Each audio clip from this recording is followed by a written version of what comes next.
Welcome back to LakePoint Sports, where Southeast Select is in full effect at the Baseball Village, and we'll have our game of the day between BC Athletics and 643 DP and 17U action. I'm Cory McCartney, taking you up to first pitch at 1 p.m., and I'll be joined along the way by Prep Baseball Georgia's Hudson Graham, Riley Clingman, and Grayson Rosen. This is a staged prime for big-time performances, but if you've been paying attention, that isn't all that we are looking for this summer at LakePoint Sports, as we have teamed up with Johnsonville to keep the internet juicy.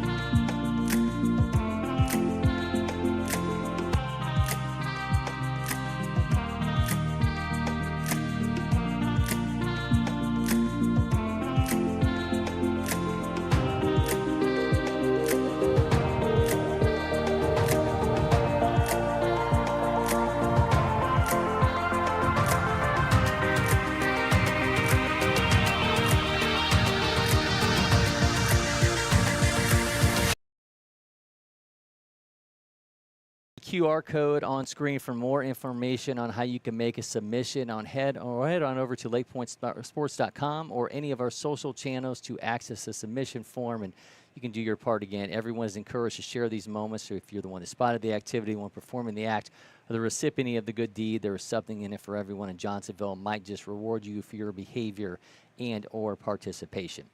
Now, the crown jewel event of the summer is just weeks away, and of course, we're talking about the Future Games taking place July 24th through 28th. Added this year, we'll have the Senior Future Games along with the traditional Future Games for those uncommitted players in the nation. And then there's the Junior Future Games, where players from across the U.S. and Canada come together in true tournament-style play and crown a champion. Let's get to meet one of those players that will take the stage in Ohio's Derek Ogden.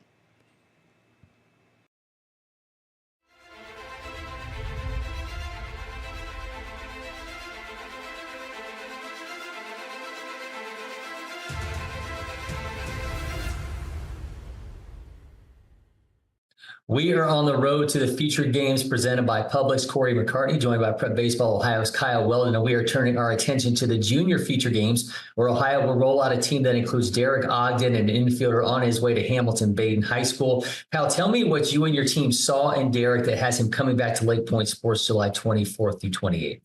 Yeah, we're really excited about Derek. He's a scrappy, kind of a throwback style player. From a tools perspective, he's developing there, and you watch him play, you watch him move in the infield. The glove is just really advanced for a 28. So we're extremely excited. And then every time I've seen him play live, it's barrel after barrel. Just a good player to sure up the middle of the lineup or top of the lineup for somebody. Let's talk about the identification process for the Junior Future Games. For the Future Games and for the Senior Future Games, which are obviously new this year, you're able to identify players throughout the high school season.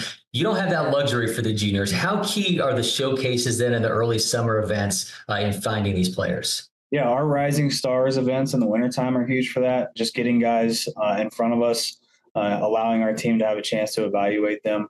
And then moving into early summer with Future 50 and Junior State Games, being able to see guys again. It's a huge opportunity for us to get guys together and be able to see them all in one place, evaluate them side by side. And our team did a great job selecting the group for this year. Well, great insight, Kyle. Now let's hear from Derek Ogden. You went to a Rising Stars event back in March. Tell me about getting on Prep Baseball's radar and ultimately getting that invite to the Junior Future Games. I think it took a lot of hard work, especially and a lot of thanks to coaches, especially John Sullivan, my hitting coach, and even my head coach, just for helping me put the time in working to get to where I am. How did you find out that you were getting in that invite, and what was the excitement level like?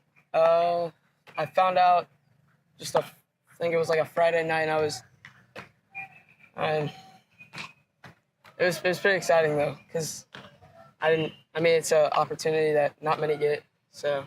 Yeah, it's such a crazy environment now. The Future Games obviously has a couple different parts. There's going to be the older kids who are going to have all the college coaches watching them. But you junior guys get to play an actual tournament. There's a real champion crowned. What do you think that's going to be like to come down here with a bunch of guys from Ohio, rep your state, and kind of go for a title? I think it's going to be really, it's going to be exciting to, showcase what the state of Ohio can do for like baseball wise, knowing that weather wise we don't have like year-round baseball. Yeah, you're getting an opportunity now here during the 14U National Championships to play at LakePoint Sports, kind of get used to these fields before you come back for it. What's been your impressions of everything down here and obviously the opportunity to come back? Everything's really nice, and I definitely wouldn't mind playing here every game of every year. You're a middle infielder. Tell me a little bit about what you feel like is the strength in this game as you get yourself headed towards that high school career. Having good hands, you gotta quick with the baseball, because taking too much time, you're never gonna get any outs. Kids get faster and stronger. I've seen some of the scouting reports on you talking about that quick bat path, the twitchy hands. How do you feel like you are as a hitter? Like, what do you kind of, I guess, break down the mentality of you at the plate? Contacts, line drives for doubles, singles, and then maybe triples every once in a while. Gotta get that speed off a little Yeah. bit. All right, I want to see it in motion a little bit. So let's get that bat in your hand and have you show us your setup. Sound good? So pretty much, it's always the same. Right here, get wide and then get comfortable, and always pick up before release point. That way I'm always on time. That way I'm never behind on a fastball, so you can always attack a fastball, and then sit back, adjust off speed.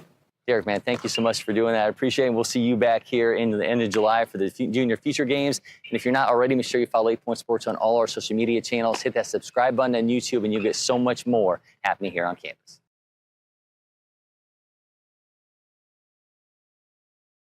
McCartney now joined by Prep Baseball Georgia's Hudson Graham. We just had Kane Southeast against Midland Baseball facing off for the 14U National Championship. And let's give you a really unique perspective on this as we strapped a GoPro to the umpire, and he gave us his point of view behind the plate. How's it going, man? Congratulations on making it this far. Yes, sir. Let's have some fun, man. Smile, you're on camera. What's up, Cam? Hey!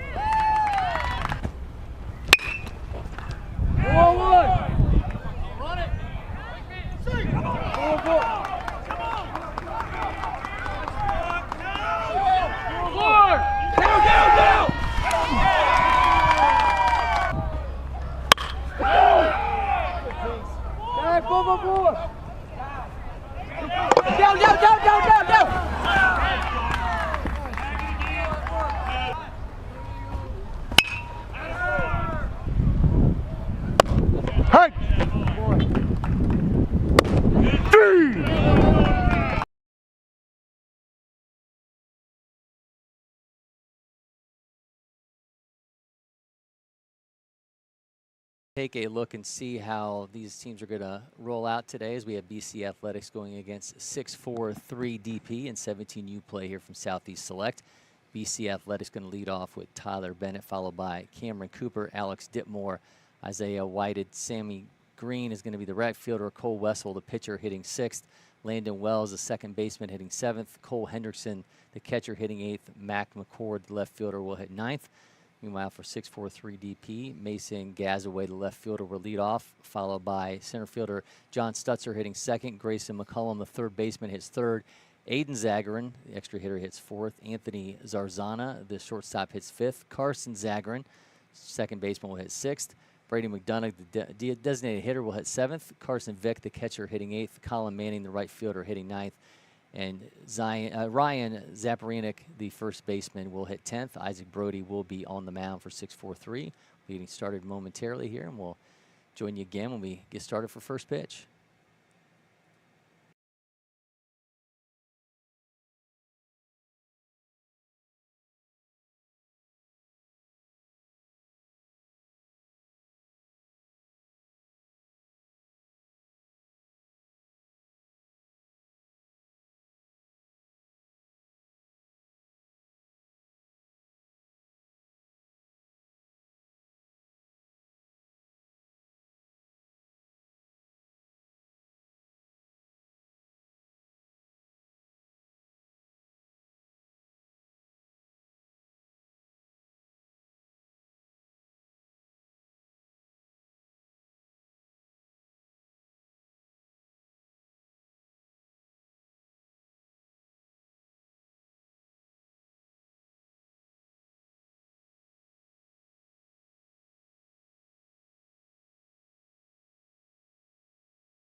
Isaac Brody on the mound. Again, I'm joined by Prep Baseball Georgia's Hudson Graham. And Hudson talked to Isaac Brody before the game. He was taking me through the arsenal a little bit and mentioned that he's never been posted on Prep Baseball's any accounts or on any LakePoint's accounts. So I told him, well, we're going to be doing play-by-play off your start here, so he was pretty pumped about that. Yeah, no, this is definitely a newer name for us. We got to see Walker Scroll early in the year in February at Georgia Dugout Club, and didn't get the chance to see him. I know they kind of came on late, had a good little playoff push.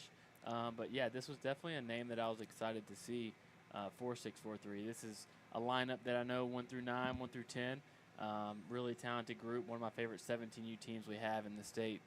So I'm definitely excited for this start. We got a guy down there behind home, so we'll make it work for him this time around. Isaac Brody's going to get his close-up, and we'll see him facing off against a BC Athletics team that's going to lead off with Tyler Bennett. I had an opportunity to catch up with Tyler before the game today. He's going to be here as part of the senior feature games, July 24th through 28th. So it was interesting to talk to a player who's part of that senior feature games contingent and kind of see, you know, what that meant to them to be able to get that opportunity. I thought it was really cool to hear a guy in that position to say, look, last year I missed my chance to make the feature games and thought it was kind of lost on me, and now I've got that opportunity. Obviously, that's exactly why you do this, to add the senior division, but to hear one of these guys, you know, talk about the opportunity laying ahead of him here in a couple weeks, thought that was really cool. Yeah, funny enough, we actually have 3 senior future gamers on this 6-4-3 squad with a couple more that could potentially sneak in if you know, some cards fell right with some, you know, drops and injuries for other states. But the Zagrin twins will be representing Georgia this year. They were junior future gamers back a few years ago, and then we'll have Peyton Robideau, a right-handed pitcher for them, throwing tomorrow actually. That'll be on there as well. But this team is really talented. Could have quite a few guys on that future games team on this from this 6-4-3 team if we were able to have a full squad. But having the 7, 8, 9 guys on Georgia being mixed with Florida and South Carolina make these rosters a little tricky. Brody fires for a strike to start things off against Tyler Bennett at Christian Academy in Knoxville, the 11th ranked shortstop in Tennessee, number 65 overall. Just rattled off a 60 time recently of 6.85, 98 exit velo as he swings through. Told me he thinks maybe he might be able to get a little bit faster at future games, and I said, hey, everybody's a little bit amped for that environment, so don't be surprised if you rip off a number and then kind of have your eyes bug a little bit, because I've heard plenty of guys say they didn't think they were going to run that fast, or I didn't think I was going to throw that hard. It happens in that environment. Yeah, and what's cool about that event too is like these guys swing wood for majority of the summer, and then they get a metal bat put back in their hands. So always a fun time for BP rounds. I think Team Georgia could open up some eyes during our BP rounds, both for the 26s and 25s. The Zagrin twins can definitely put on a show in BP, so looking forward to that. But yeah, I did a quick search on Brody real quick. Obviously, I knew the name, I just haven't got to see him. But max fastball on our site was 86, and he's already bumped to 87 and 88. So he's obviously progressed since last time he's been at LakePoint. So really like what I see so far. Bennett fouls that off. The count is now full. And I would, if I had the chance to see this kid, I would have been all over it, because being a lefty myself, always looking out for those guys, and he threw a lot harder than I ever did. So a lot to like here. And this is exactly what the senior future game is for. You know, guys like Isaac Brody, obviously not going to be there for us, but you know, guys like that, as these 25s, some develop a lot later than others. You know, so Zagrins are the same way. The Zagrins really took off this spring, you know, strength-wise. So excited to have them there as he blows that one by him. Yeah, swing and a miss, and Tyler Bennett goes down on strike. So one down, and turn things over to Cameron Cooper. Cooper from Bearden High School in Tennessee, 30th ranked outfielder in Tennessee, 157 overall. I love the delivery here from Isaac Brody. Really smooth, kind of interesting, but really gets behind it once he gets to that balance point and really drives down the mound. It's in for a strike. The little step back like that, obviously you, as a former pitcher, you know, the more things that you have mechanically, you can get out of rhythm, get out of sync, and can be hard to get yourself back. Is that something you find sometimes problematic in scouting a guy who has mechanics who have a lot of moving parts? It depends. Some guys, you know, they need it. They need that rhythm. They need that kind of consistency in their delivery to keep them on time. Matthew Sharman's a great example of that, one of our top 26s in the state. He's got a little, you know, rhythm with his feet that he gets going. And here for Isaac Brody, if I'm guessing, I bet he has a little, you know, a little messing with timing with that big delivery like that. He might slide step every now and then. But seeing it from Isaac, I do like it. It just depends on, you know, if the pitcher, how well he moves and how well he gets down the mound with that delivery. We have a runner at second now with one down.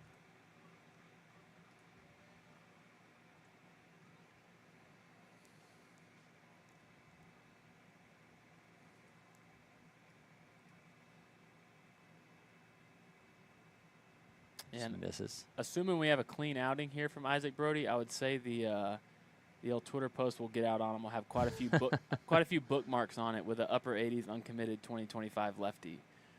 So we'll definitely make up for not seeing him in the past. There you go. Right back to second. Gathers throws in time for the second out. Cameron Cooper will advance to third. It's going to bring up Isaiah Whited. Whited from Bearden, number 11 first baseman in Tennessee, number 122 overall. He was in a 6'2", 200 pounds.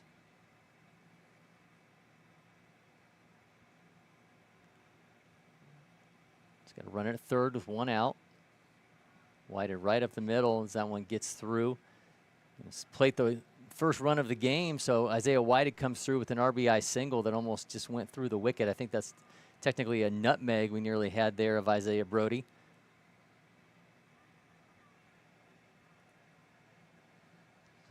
Go from Isaiah Whited to Sammy Green. Green from another Bearden player, 5'10", 180. This BC Athletics group, they're another group that we get to see a lot throughout the summer. Yeah. They come down here a lot and play, always have really quality teams. So we kind of have that trend rolling on the stream. But yeah, we could see this 6-4-3 team later in the week, I believe, too. Maybe on Tuesday. They're definitely deep on the mound and really experienced at the plate. Now throw over first, got him in a. Looks like you got him. Yeah, they got him a second. Camera just cut away just a second. Thought maybe we were going to have a rundown, but they get the runner at second. So Strandon was done. End up Strandon won, and see are still scoreless here as we're through half an inning. You were watching the Southeast Select from LakePoint Sports. So yeah, outrage is trending. Our feed's stirring us up, splitting us up. What if we came out from behind our walls and keyboards just for a sec and just go yard, front yard? Come out bagging, jumping, check on that Johnsonville feed. Let our individual flavors blend together. Yes, block nobody, block party.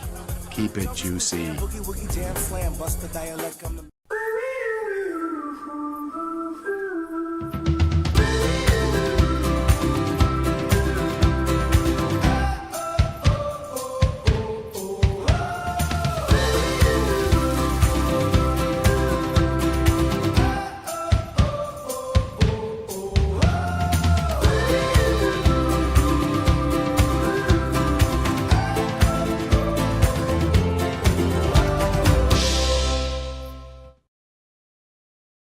Back at LakePoint Sports, Cole Wessel going to be on the mound for BC Athletics. 6'4" DP going to get their first shot at him at the plate. Cory McCartney along with Prep Baseball Georgia's Hudson Graham, Mason Gazaway, John Stutzer, and Grayson McCallum will be at the plate this half an inning for 6'4" DP. And Grayson, I think it's safe to say, Hudson, that 6'4" has cornered the market on players whose last names start with Z in the state of Georgia. I mean, you have the Zagarin twins, you've got Zarzana, you've got Zaparanik. Then you go a little bit further down, they've also got Anthony Zarzana. I mean, it's like four guys here. They all start with the last name. The last name start with Z. I don't think there's anybody else in the state that can say that. No, definitely. I just got a funny funny gift from our vice president of scouting, Shooter Hunt. I sent him a screenshot of him saying the short porch in right field in Tallahassee is going to be very kind to Tibbs in a few years. With the draft looming this evening, we got to see James Tibbs at a showcase back in like 2019. So that'll be crazy to see tonight as he's projected to go in the first round. Yeah, I remember seeing him here with Pope. We were actually talking to John Stutzer, slipped the name Grayson in there, thinking about Stutzer and Florida State. They did a little extra base walk and talk earlier, and he was talking about getting to hit with James Tibbs this past fall. So he's really excited to see a guy who's on his way to Florida State, seeing a guy who's made his way through Florida State now getting ready to get drafted. Yeah, Stutzer is definitely one of my favorite players in the state. One of my favorite players I've covered in my short 2 years as scouting director. But Gazaway is another one. He's came on strong. I don't know if you could find a better left-handed kind of contact speed hitter that's left on the market right now. So college coaches, this is a guy that he's a gamer. He can hit for contact, hit for average. It's all-around really good player. For strike, he is the 44th ranked outfielder in Georgia in 2025, 194 overall, 60 tying down to 6.79. Exit velos around 95.8. Yeah, he's been swinging it well this week. Ian went over to see these guys at Georgia Highlands, and he had a triple down the line and then had 2 hits yesterday in the 8 a.m. game when we were watching them. So Gazaway's definitely a guy that's a big riser from this spring. He's got a 2-2 count as he swings through that, goes down on strikes against Cole Wessel out of Central High School in Tennessee. A little bit of a spin move there for Gazaway on that swing, and here comes John Stutzer. Yeah, we were talking to Stutzer. He had quite the time in Arizona. He went to an event out there, and he said that heat out there is no joke. It was like 110 one day, he said. But he hit a ball 100 dead center yesterday. Was a homer away from the cycle in that 8 a.m. game. #1 shortstop in Georgia, 3rd overall, number 44 in the country in this class. Yeah, this is one of those that we want to put the athlete description beside. Yeah, he can play center field. He can play shortstop. He can play anywhere on the field, honestly. You pull up some football highlights, and you'd think he's going Power 5 for football. 6'6", 260. Yeah, he was Region Offensive Player of the Year last year in football for Pope. All over that one. Yeah, big swing in him. Send that one back to the backstop. Yeah, I got to see him early last spring with Pope, and it was this guy leading off. He could really run. He actually pitched the very first game that I saw him at against North Forsyth and was like mid-80s on the mound. And I was like, kind of circled his name, keep an eye on him for future games, and sure enough, he continued to progress. Made it all the way to state championship and had a really good game against them. Led off the game with a triple against Houston County, and the rest is kind of history from there. Man, absolutely rips that 94 off the bat in left field for a base hit as he rounds the bag.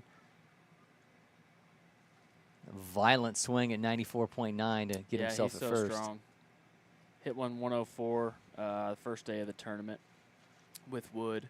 So it's dynamic as they come for the class. We'll be standing at first base, and we'll have Grayson McCullum from Wesleyan School, Kennesaw State commit, 17th ranked shortstop in Georgia, 103 overall in the class of 25. Yeah, this will be a really good one for Kennesaw State. I think he has the potential to potentially be a two-way guy for them here in a couple years. Really special arm talent on the mound. Upper 80s, low 90s guy. So yeah, I was going to ask you about that, about the two-way potential of a guy who's teetering with 90 with the fastballs. They're going to have Stutzer in a rundown. It's on way back to second. Get him at the bag. So Stutzer in a rundown. So there's going to be now 2 outs with McCullum at the plate. Was going to ask you though, a guy who is near 90 with the fastball, 60 time, 7-0, exit velo is 91. Whether or not you saw two-way potential for him at a landing spot like Kennesaw State. Yeah, I think so. I think that they're able to take chances on guys with this two-way upside to where he could be a shortstop long term, he could be an arm long term. You really never know. I mean, a great example of that is Justin Robleski from Sequoia, who just made his MLB debut with the Dodgers. He went into Clemson as an outfielder almost, and then turns into a full-time pitcher, and now he's making a debut in the major league. So I think a lot of these guys are like that. We talked about it last time with so many two-way guys on our Future Games team this year. I think that you're going to see more and more kids that are so athletic and so talented you can't pin them into one or the other right away. That'll bring up Aiden Zagarin of the Zagarin twins from Blessed Trinity. Interesting dynamic here. You've got Aiden, who is 61st overall in the class. You've got Carson, who's 52nd overall. A lot of the measurables and stuff that you guys have on them are so close together. So close. So how do you differentiate between two guys like that? Is it like, okay, well, when we saw him in a showcase, you know, Aiden was just a little bit better? Like, no, I mean, you truly flip a coin with them. Like, I've been to many of their games. One game, Carson's 3 for 4 with a home run and a double. Next game I go to, Aiden does the same exact thing. You know, I think they have identical blast metrics numbers on their swings at preseason All-State. But, I mean, they're both – you really can't differentiate that much. I mean, defensive ability a little bit, I get confused. One plays a little more second base, third base than the other one. The other one's more over at first base some. But, yeah, I mean, the physicality at the plate is what's going to take them to the next level. I know they're already talking to a lot of guys, but I really hope they come to future games and, you know, find what they're looking for in a school in a couple of years. Yeah, they will both be at senior future games. They were both junior future games players in 2021 for Georgia. So a unique full circle moment for them as they get to come out one more time and see if they can pen that path for wherever they're going to be playing together in college, because they have been clear that they want to stick together at the next level. So it would be an awesome opportunity as he skies that one into left field. And we'll go down with the pop out. So we'll have lots more opportunities to talk about the Zagarins as we go along. We are watching a 1-0 game for BC Athletics. We'll be back from LakePoint Sports.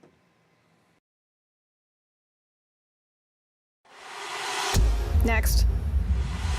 Next. Stop. You got it? No. Keep going. Again. Next. Next. If you don't pick one. Oh, you have time. Am I keeping you from your job? Next. I don't even know where I am anymore. Stop. Do we finally have it? Let's go back to the beginning. Are you Your joking? electric future customized. The fully electric Audi Q4 e-tron.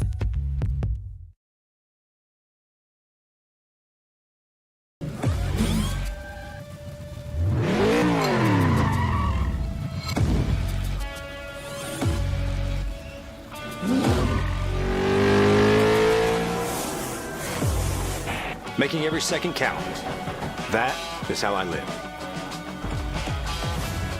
And this is how I hydrate. Body Armor Sport Water. Water for the athlete in all of us. This is ready to go online. Any questions? Yeah, I got one.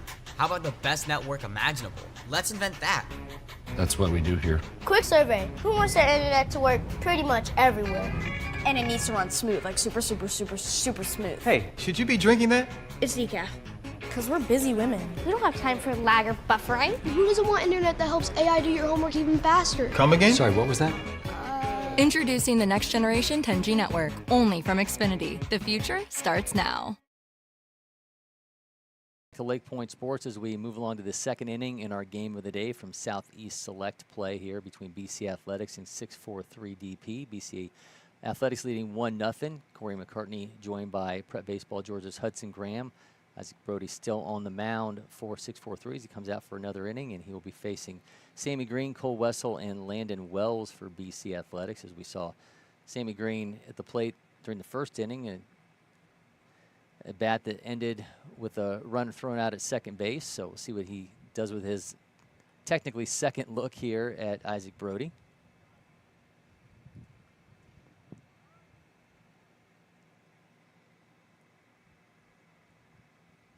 Brody rock steps, throws.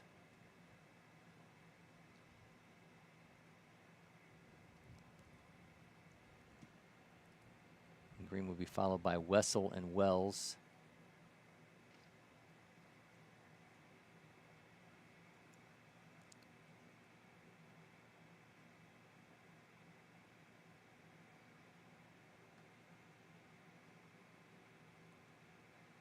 Comes the 2-0.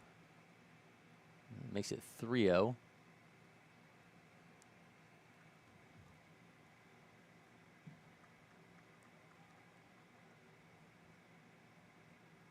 Brody can get himself back on track here and does not get that first strike, so he will walk Green on 4 pitches, and that'll bring up Cole Wessel, the opposing pitcher.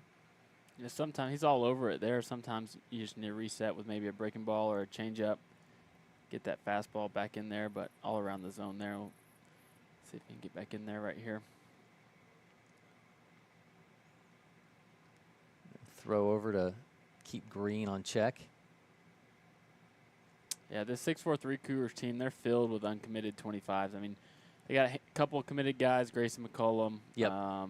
You know, I think there's a pitcher or two maybe, but that are committed. But pretty much this whole infield is a really, really strong uncommitted group. Anthony Zarzana at shortstop. He was out at Top Prospect games this summer, so really good player there. We didn't get a chance to see him in the spring as he plays academy ball, but really good uncommitted shortstop for the Cougars. Carson Vick behind the dish. He's been one that I've really liked. I got to see him, I guess, last year at Hillgrove, kind of in their playoff run, and then one that I really, followed throughout the spring this year and into the summer, and just really good all-around player. Can play third, really good behind the dish, tough out at the plate. So I'll be anxious to see where he lands to go in a couple years. Good breaking ball there. That's kind of what I was talking about there. 0-1, got him 0-2, big out here. He's got him 0-2. I want to get the pitch velocity on the throw over to first from Brody. He throws it like he's throwing a pitch. Little snap move there. Yeah, little snap move there, but the one before, yeah, no, you actually saw the leg go up, and yeah, there was some velocity on that. It's his 3rd throw over to Green so far. Good fastball up there, 0-2.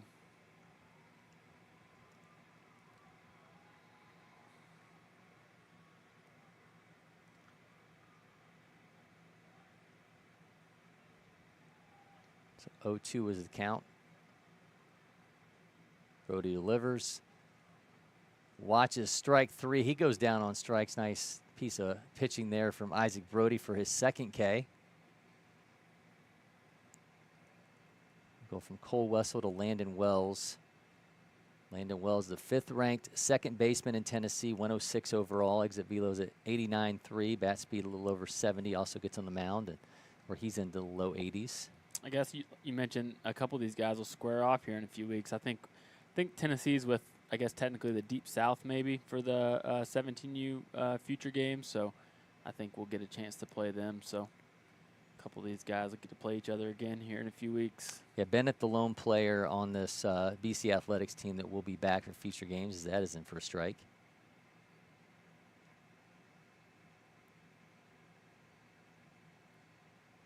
Nine ranked players within their state here on BC Athletics, but Bennett, the lone one who will be back for the future games events. Yeah, Tennessee is another state to where they could, Hunter Martin over there could fill a whole team of 25s as well. It's just, it's crazy the amount of guys that just keep popping up. Like I mentioned, they, develop late, and Jackson Rose is another one on this 6-4-3 team.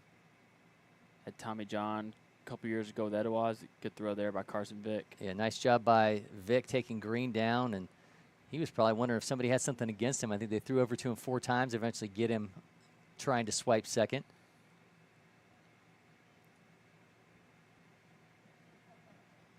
So now a 3-1 count and 2 outs for Wells. Jackson Rose, he had a really good game yesterday for the Cougars on the mound.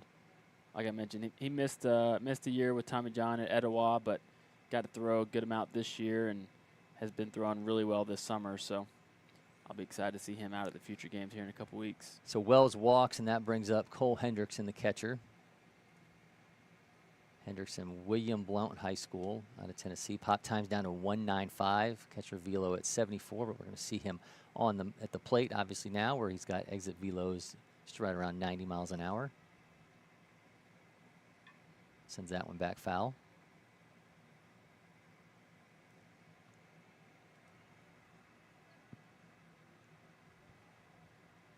1-0 lead for BC Athletics as we saw a shot that went right back up the middle, score a run.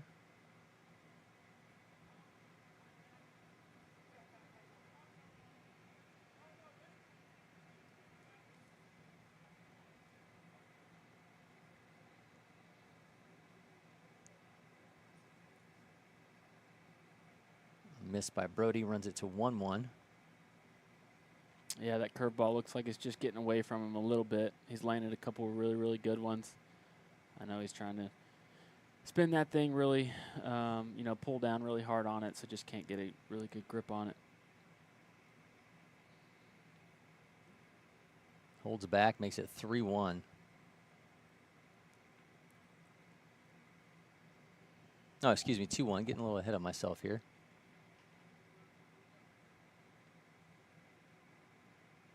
There's swing and a miss. Throw back to first. Good throw there by Vic. Yeah, I think that timing that we talked about in the windup, I think it does help him a little bit more in the windup. I think, as you can see in the stretch, he's just, you know, the arms lagging just a hair. You know, getting that miss up and away usually means the arm's just a little late, but that, you know, that timing and rhythm in that windup keeps him on time. Good swing and a miss there. Gets himself another strikeout. Nice job by Isaac Brody responding and stranding a runner. It's 1-0 lead for BC Athletics. We'll be back from LakePoint Sports.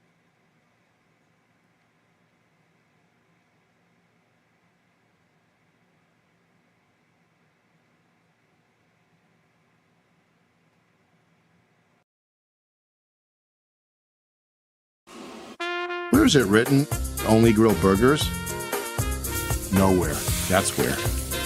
Now throw on some sausage and keep it juicy. Boogie, woogie, jam, slam, bust the dialect. I'm the man in command. Come, flow with the sounds of the mighty mic.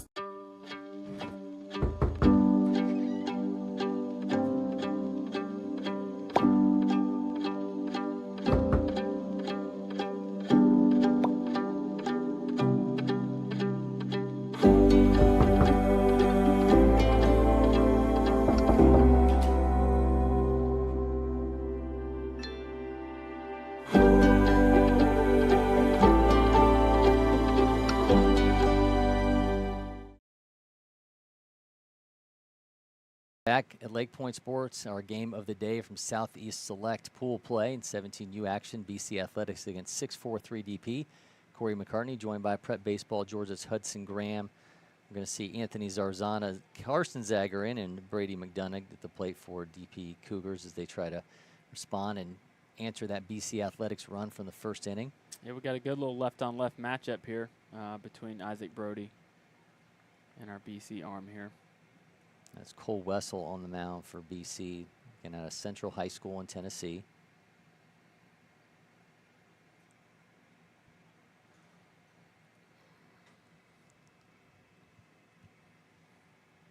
The final warm-up pitch from Wessel. And maybe give him one more. Got Under Armour basketball going on over at the Champions Center right now. Some volleyball action as well over at the Beach Pavilion. So as always, another jam-packed weekend here at LakePoint Sports.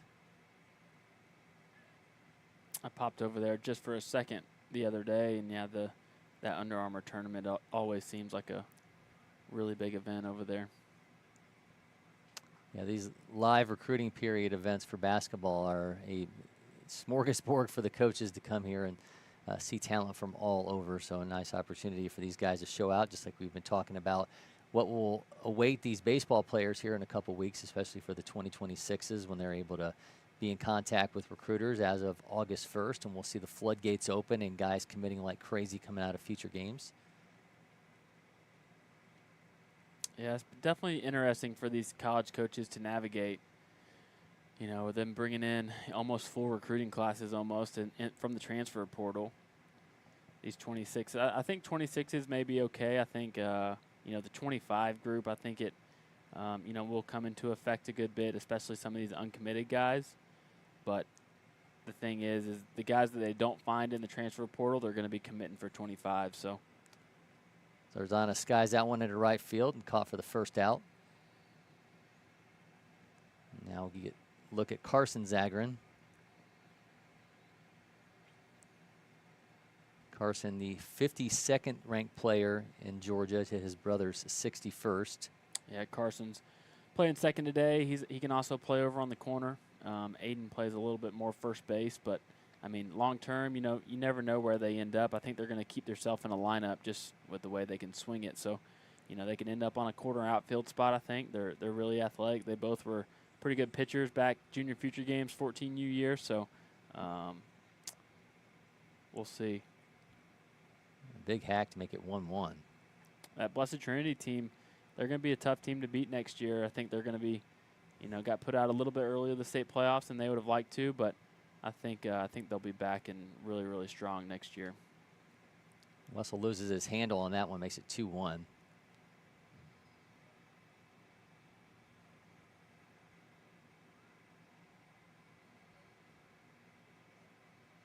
I believe they dropped down a classification as well to 4A, so I haven't even got a chance to look at those new regions yet with the 7A getting cut out. Yep. Yeah, going to be some changes afoot in GHSA for sure. It counts now 2-2. I can't keep up with it. They're changing so much. I'll just get feeling good about all the regions, knowing who I'm looking for and who they're going to play, and then they change it on me.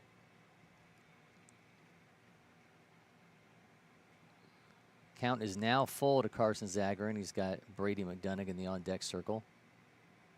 Man, he absolutely ropes that. Just got around it. The thing about the Zagrin twins, they're not going to get cheated, that's for sure. They like the fastball up. You know, they can get their hands to it. They're strong enough.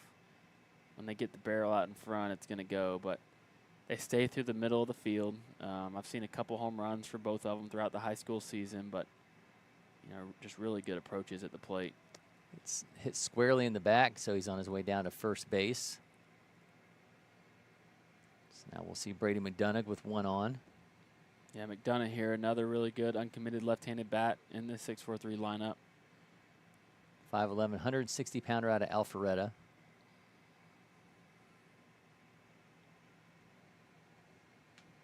The thing about these 6'4" kids is I think that, you know, Danny and Jake over there, they do a great job with their players. So I don't think they're sweating the fact that they're uncommitted as 25s, you know, headed into their senior year of high school. Those guys do a great job with those guys. We had coaches changing their flights to see Jackson Rose pitch yesterday. So they go to work for their players. So these guys got nothing to worry about.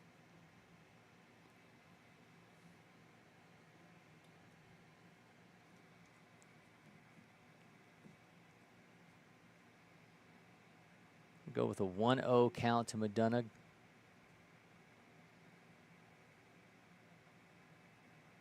Misses high.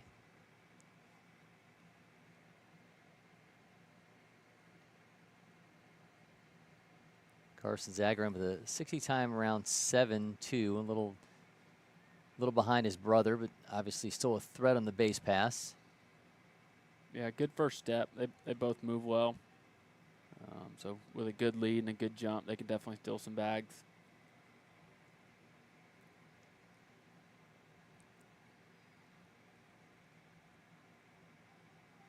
Hillgrove's Carson Vick in the on-deck circle. 3-0 gets that in for a strike.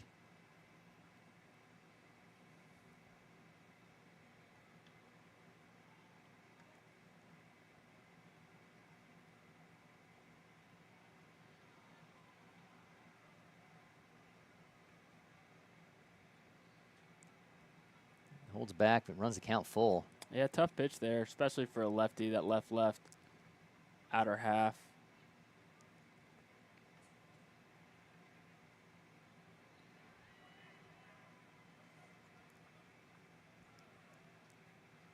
Comes the payoff pitch. So a hit by pitch and a walk, and now we're going to be 2 on for Carson Vick.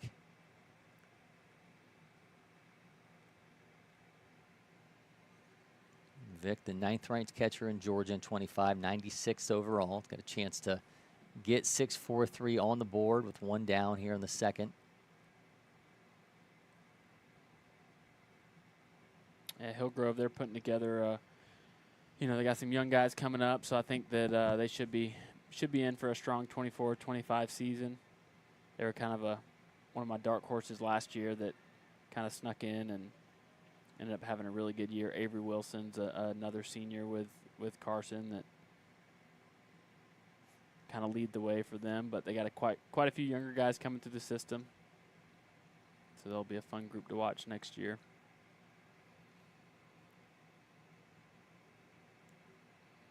Carson Vicks had an opportunity before him here with 1 down, 2 on.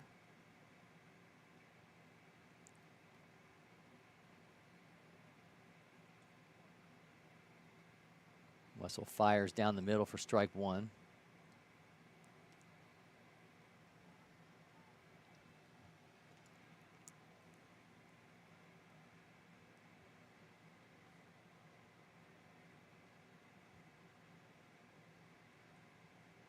Let's go to the same spot, but misses to run it to 1-1.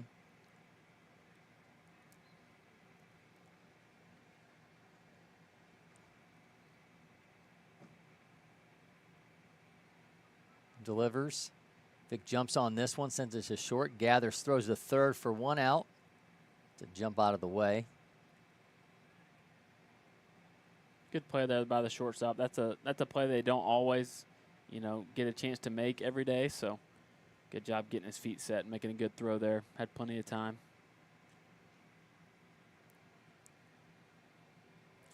Got Colin Manning coming up here at Johns Creek High School.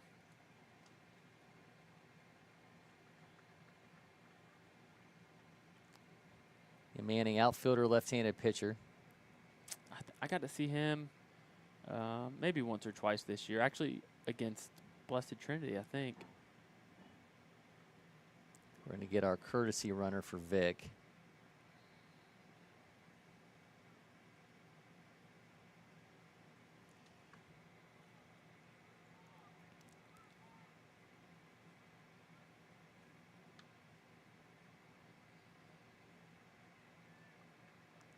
Bit of a delay in the action here. Yeah, I don't know what we got going on.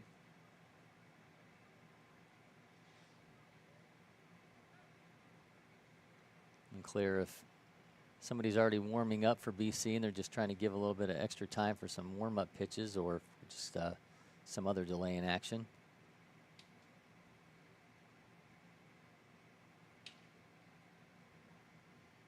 Yeah, can't tell. Might be swapping out a position player. I don't know what they have going on. All right, nonetheless, we will get things going here now with Colin Manning against Wessel. 2 on, 2 down here in the bottom of the second. One miss at 76. Yeah, lefty heavy lineup for the Cougars here, so good matchup for Wessel. It seems like he gets around it just a little bit against lefties. I know the fastball on the inner half is a tough pitch for lefties to hit, but as a pitcher, it's also a really tough pitch to get there too. Another miss makes it 3-0. 1 pitch away potentially of loading the bases. Got the lineup about to flip back over here. Luckily got 2 outs, so nothing hurt here. We'll see the 10 hole coming up next. So we walk. Oh, it's in for a strike. Looked like it could be ball 4, but the at-bat will continue for Manning. Yeah, catcher had to bring that down a little bit, but 3-0. I'm sure Colin's wanting to hit as well. These 17U guys, they're here to hit. Another strike, runs the count full. Could be a big moment here for Wessel if he can get out of this with a strikeout or a ground out and end up stranding 2. His team up 1-0. Manning skies that one into left field on the run. Camps underneath it and makes the catch to get out of it. So 6-4-3 DP does indeed strand 2. Nice job by Wessel there to get out of the jam. 1-0 is the lead for BC Athletics, and we will be back from LakePoint Sports.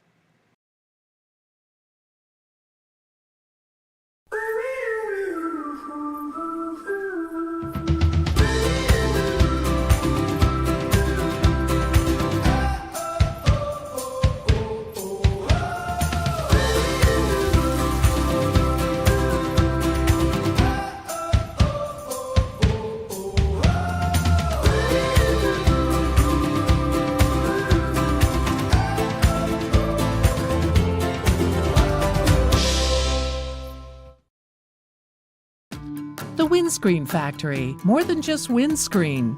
We're a full-service sports facility contractor. We manufacture windscreen for sports and construction, do fence repair and installation, and fabricate field netting and batting cages. In addition to manufacturing the products, we also install upon request. We make safety padding for backstops, rails, and walls, as well as full-service print shop with logo, branding, and signage capabilities. Please call us for a quote today. Back here at LakePoint Sports, on to the third inning in our game of the day from Southeast Select 17U play between BC Athletics and 643 DP, Cory McCartney, along with Prep Baseball Georgia's Hudson Graham. Isaac Brody back on the mound for 643. He'll be facing off against Mac McCord, and then the top of the order, Tyler Bennett and Cameron Cooper for BC Athletics. We saw a change in Isaac Brody when he had to pitch from the stretch there in the second inning, so see him back in his comfort zone here from the windup as he'll face off against McCord. And certainly you wonder, a guy, Hudson, I mean, how do you kind of translate that rhythm that you get from being in the windup to the stretch when it's such a big part of how you deliver it to begin with? Yeah, I think it starts with the arm speed. I think that he just needs to get comfortable with that arm speed out of the stretch as well. I think, assuming that he's kind of seen a velo jump within the recent months, obviously having 86 on the profile and then bumped to 88 in the first, but now we're kind of settling in that low to mid 80s mark. It's all about kind of figuring that out. You see that with these kids a lot. Once they kind of hit, a big velo jump, it takes them a little bit to understand that velo, understand how their arm works, and kind of know what the pitch is going to do with that added velocity. So I think that's probably the biggest thing for Brody is just understanding that arm speed. He's facing off against Mac McCord from Maryville High School in Tennessee, 8th-ranked second baseman in Tennessee, 168 overall in the class. 5'8", 165. He watches that in for a strike.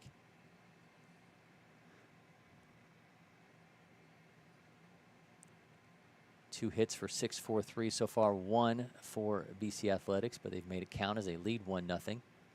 Another one right up the middle. Short gathers, throws in time for the out. Nice job there at short from Anthony Zarzana.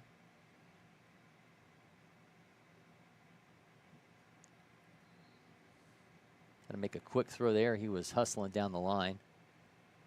Now there's Tyler Bennett as we go to the top of the order for BC Athletics. You saw what Tyler just did there. He told me a big thing for him to make sure that he is knobbed through the ball is to kind of have think about his hip. So he kind of goes through his hip with it, and he says that kind of cue really helps him to stay through the zone. Is he able to pump that one to third, though, and will be grounding out for the second. Good first pitch breaking ball by Brody there. I think that's the first one we've seen from him today. But good pitch there. Kind of had some sweeping action to it. There's a couple that he's kind of flipping more 12-6, but I don't know if he's trying to throw both a slider and a curveball. He is, yeah. He told me he said he's got a slider and, and a curve. Yeah, so that makes sense. The guy we had back there, he was actually asking me. He's like, I can't figure out what he's trying to throw, but that makes sense. Dribbler to the right side. Good inning there by Brody with the top coming back up. So Brody gets out of it. Still 1-0 deficit, though, as 6-4-3 goes back and see if they can square this thing up. We'll be back from LakePoint Sports.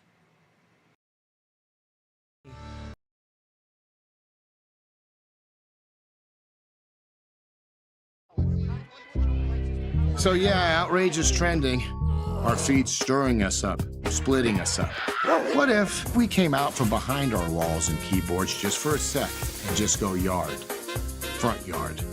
Come out bagging, jumping, check on that Johnsonville feed. Let our individual flavors blend together. Yes, block nobody, block party. Keep it juicy.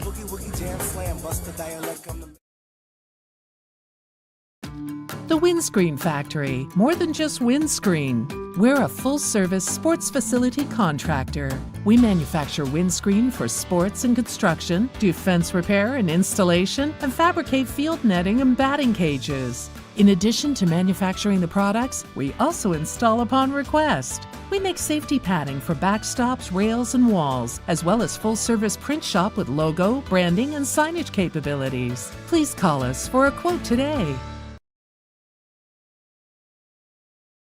Bottom of the third inning in our game of the day in Southeast Select play. This is 17U pool play. BC Athletics against 6'4" DP. Cole Wessel will be taking on Ryan Zaporaniak, and then we are back to the top of the order for Mason Garzaway and John Stutzer for 6'4" DP as they try to even this thing up. And so far 2 hits for them, 1 for BC Athletics, but BC Athletics has made that hit count as they continue to lead 1-0. There's 43 pitches so far for Wessel. We're only in the third inning, but I can guarantee a 6'4" will find a way to produce at least 1 run. They're always known for that. I think last week we had the 14U they were down 1 run late in the game. They did their famous guy falls down at first base. Yep. We had a errant throw, and the next thing you know, we're tied and they walk it off. So 6'4" is known to produce runs whatever way they can. Zaporaniak fouls that off out of North Springs High School, 6'3", 185-pound, 2024 playing on the 17U team. One thing about 6'4" is that, you know, you see a lot of guys that stick with them throughout their travel ball career, which I think can play big benefits for them. The Zagrin twins been playing since 13U, you know, maybe even before that. So. Miss makes it 2-1. Again, we're to the top of the order and Mason Gazaway after we see Zaporaniak.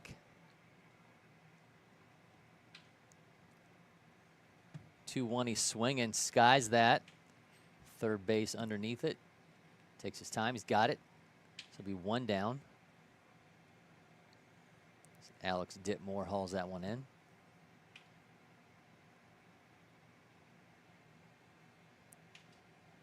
Back to Mason Gazaway.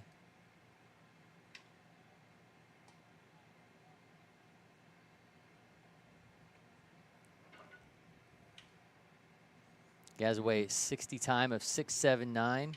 Shortstop on the run, now going to be 2 outs. Good first pitch breaking ball there by Wessel. Gazaway kind of saw it late. I think he was, you know, sitting fastball, but just kind of out in front of that there. John Stutzer 1 for 1.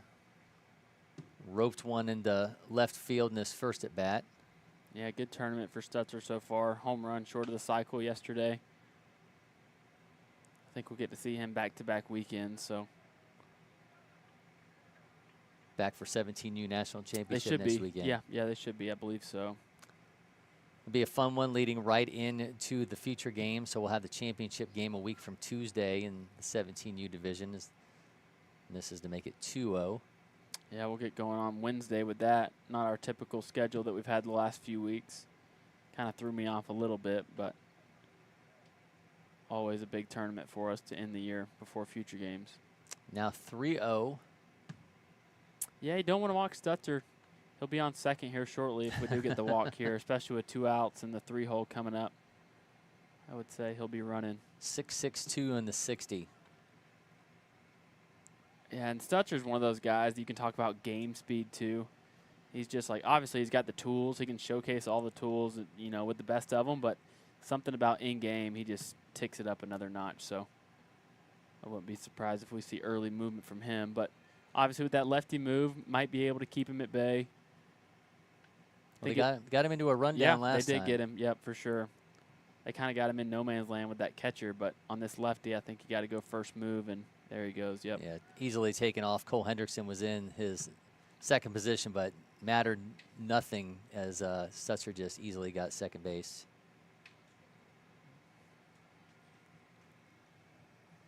He winds his way into third.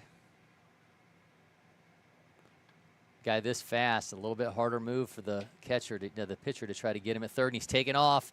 Hendrickson throws the third, not going to be in time as Stutzer's got his second stolen base. Yeah, didn't stop his feet there. I think if you would have stopped, you know, gave him a hard look, I think he would have stayed, but he didn't stop his feet at all. And, you know, with a guy like that, with that speed, he's not stopped moving them and headed on into third. Threatening here to get 6'4" DP on the board. 1-1 is the count to McCullum.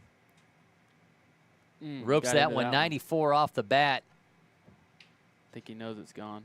Nope, got in the gap. One hits the wall, but Stutzer's going to score, and he's going to be standing on second base. Just misses that. We nearly had a backtrack gone moment. Instead, McCullum comes through with an RBI single, and we are all notched up at 1-1 here in the third inning. Big swing there by Grayson McCullum. 2 outs. Got to be able to put runners on the board. Like how Stutzer started running backwards just so he could track the ball flight as well. Let's see if that thing was gone. I kind of saw the pitcher's reaction. I thought he might have got it, but kind of to the deepest part of the field and left center. Just missed it. I feel like I hadn't got a home run on video in a while. Finally got one this morning. Thomas Thigpen of Titans hit a towering 99 EV home run. We've got McCullum with an exit velo top of 91, so I think we can officially go in and update his baseball profile now. I don't think he's been to the event in a while. Ever since he committed to Kennesaw, we haven't really seen him. I saw him a couple times this year for Wesleyan. They made a really good run, and he was kind of the leader of that team. So he'll be back again next year. They got some good 26s, so we might be able to see them back in the playoffs again.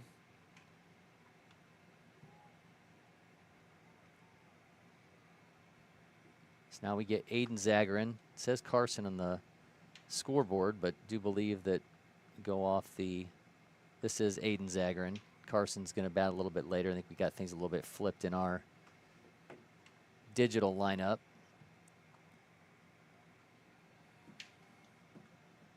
So Carson Zagarin will be followed by Anthony Zarzana.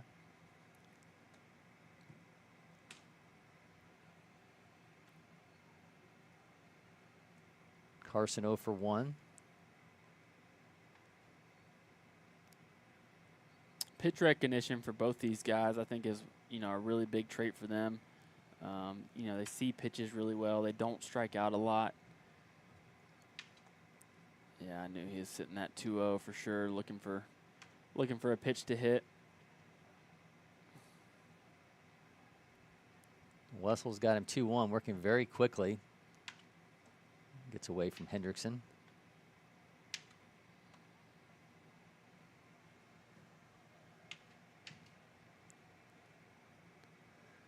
Three ones to count to Zagarin. Zarzana in the on-deck circle. Just a hair late on that fastball up. Skies that. Center fielder's got it, gathers, and we are all tied up at 1-1 as we move along into the fourth inning. You are watching our game of the day from Southeast Select.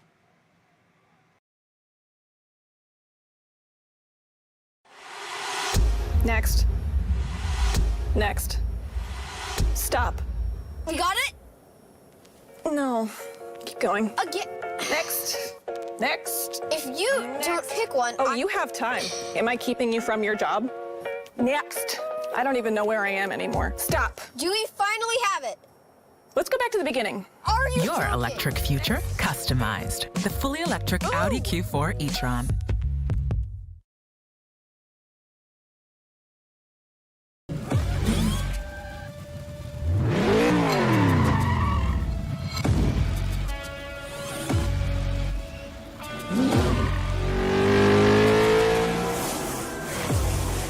Making every second count. That is how I live.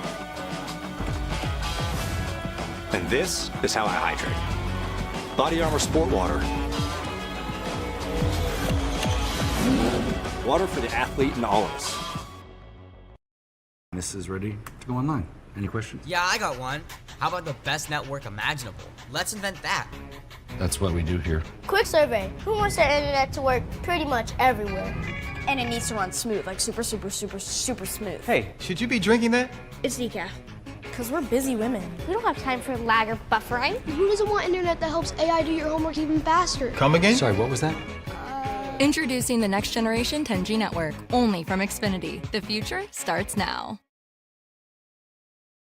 Back at LakePoint Sports, all notched up at 1-1 in our game of the day from Southeast Select between BC Athletics and 6'4" DP. Isaac Bodie on the mound for 6'4", and he will be getting a shot at Alex Ditmore for BC Athletics, who will be followed by Isaiah Whited and Sammy Green.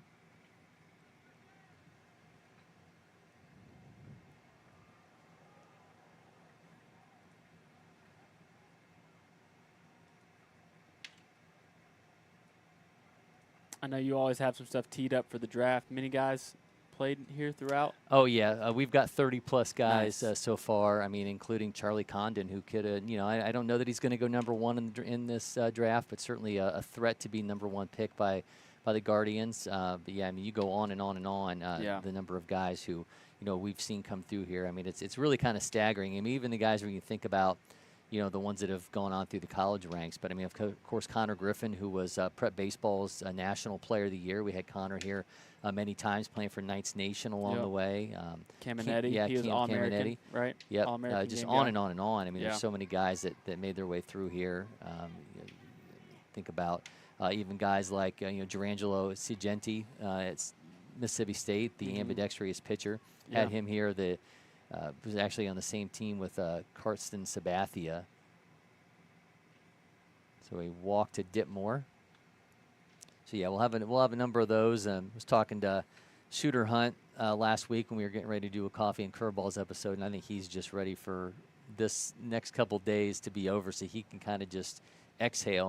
Obviously, it's a lot of build-up for them, a lot of blood, sweat, and tears going to how they're covering the draft. Yeah, and our coverage for it, it's really starting to ramp up. We're having a lot more resources to be able to see a lot more guys. Ian Smith, our assistant director here in Georgia, he's a really big part of that. He's a part of that kind of draft HQ team that he got to see a lot of players in the last couple years before he kind of transitioned over to Georgia. But should be an exciting night. Hearing a lot of talk about Terrence Keel, with the Texas A&M situation they got going on. He's a real signable guy at this point, it seems like. So athletic future gamer out of Pace Academy. So we'll kind of see where he ends up. Rustin Rigdon's on the board. I think he'll end up at college. But got quite a few Georgia guys bouncing around.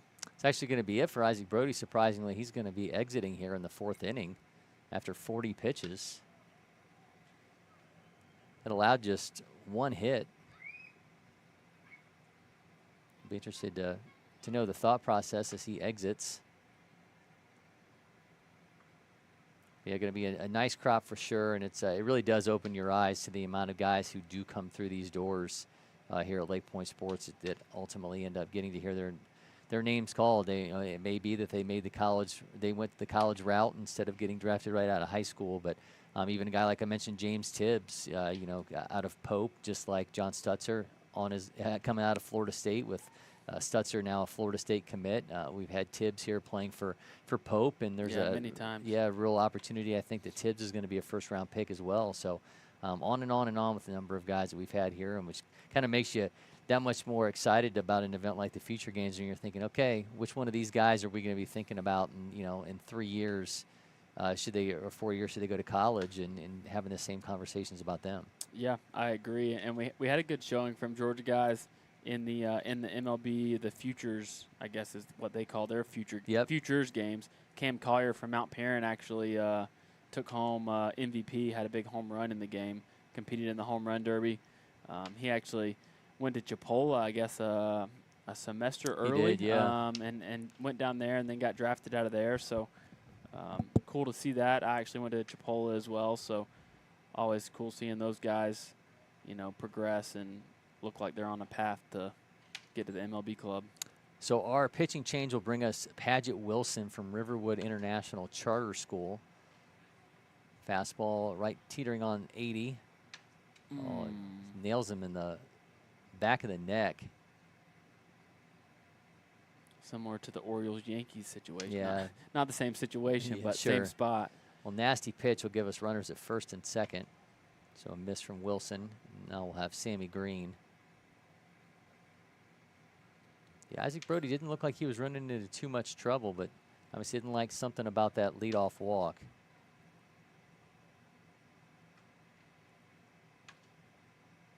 Yeah, you never know. These 17U guys, they have so much going on right now. They're trying to squeeze in camps when they can and visits, I'm sure. So, but yeah, I really like the look from Isaac Brody. Well, nice performance by him. Again, just one hit allowed, one run. We're all notched up here at 1-1 in the 4th. Again, now Paget Wilson on the mound for 6-4-3. He's got runners at first and second, facing Sammy Green. Green shows bunt, pulls back. Carson Vick was just hoping somebody was going to make the wrong move. Yeah, I think if he saw that guy at second a little bit earlier, I think he looked over at first, but he might have had that guy at second. He kind of got caught after that bunt attempt.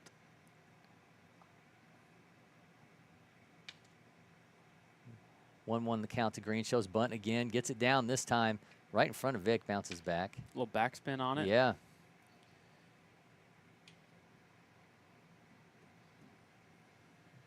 Sammy Green will be followed by opposing pitcher Cole Wessel.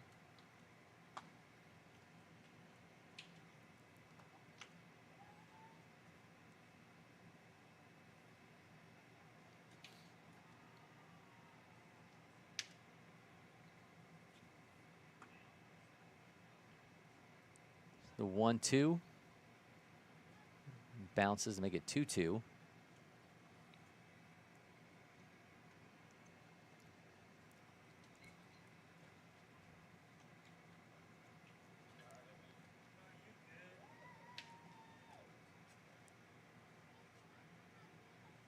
Fires down the middle for the punch out. Nice job by Paget Wilson with the rebound there, and had Sammy Green frozen for the first out. Yeah, interesting arm slot here. He kind of looks like he's coming up high, but it's kind of like a high 3/4. Looks like it kind of has a little late life to it. Obviously, good frame there. Riverwood International Charter School, not an institution I'm familiar with. Yeah, they were in our region one year back when I was in high school. I haven't got a chance to see. I didn't get a chance to see them this past year, but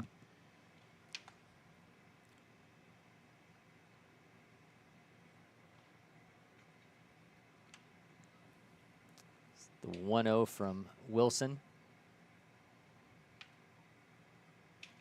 Wessel ropes this one up the middle. looks like we'll have a play here with Stutzer in center. Oh, Stutzer hesitates just a bit, but third base runner was unable to go. Yeah, he was holding him up, but Stutzer was obviously thinking 4. Could have had some magic there, but the bases will be loaded. So we go from Cole Wessel with the single to now Landon Wells.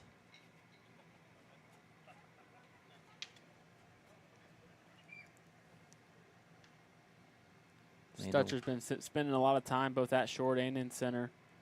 Saw him in center yesterday, back in center today. Saw a lot of time at shortstop for Pope, but obviously we talked about real versatile, can do them both. Good spot there. That's in for a strike. Yeah, talked to Stutzer for a few moments about the state championship game against Etowah. Said they just, yeah, obviously you were there too. They said they just weren't themselves in that first game and really put themselves into a bind. And yeah, those Etowah arms coming at them are no joke either. And it's just going to be more of the same next year. Yep. Jackson Rose, I would assume, will be a starter for them next year with losing Angelakos and Caleb Hughes. So yep. Matthew Sharman, Jackson Rose, probably be a good 1-2 punch. Knocks that in for a strike. Nice job by Paget Wilson. Gets himself a second strikeout. Yeah, that was a good pitch there. Catcher kind of set up outside, but it kind of backed up on him. So hitter probably thought that might have been inside, but pretty good pitch there. Working his way out of a jam so far. The bases are loaded with 2 outs. Yeah, this is one of those guys that he's got to be down in the zone. Obviously gets good life, you know, getting guys froze on the fastball, like right there. Just misses on the outer half, but as long as he's down in the zone, I think he can produce, you know, weak contact, soft ground balls. He's facing Cole Hendrickson, who is 0 for 1. Nearly the identical pitch to the last one. The first one actually looked a better location than that one, but the count's now 1-1. Yeah, I think that fastball's got a little bit of movement on it, so might be moving more times than others, but a little more tail to it. Yeah. Good pitch there. Yeah, nice job. He's got him at 1-2. Yeah, and you see how that stuff's kind of working out of that same high 3/4 slot. It's really hard to pick up on that breaking ball and the fastball out of the hand. So see if he can get a big strikeout here. Probably breaking ball in the outer half or try to freeze him on a fastball. Wilson fires, swing and a miss, and Absolutely does it. Nice job by Paget Wilson. 3 strikeouts and gets out of a bases-loaded jam. We are all notched up. Man, what an impressive inning out of that kid. Notched up at 1-1. We will be back. You're watching our game of the day from the Southeast Select.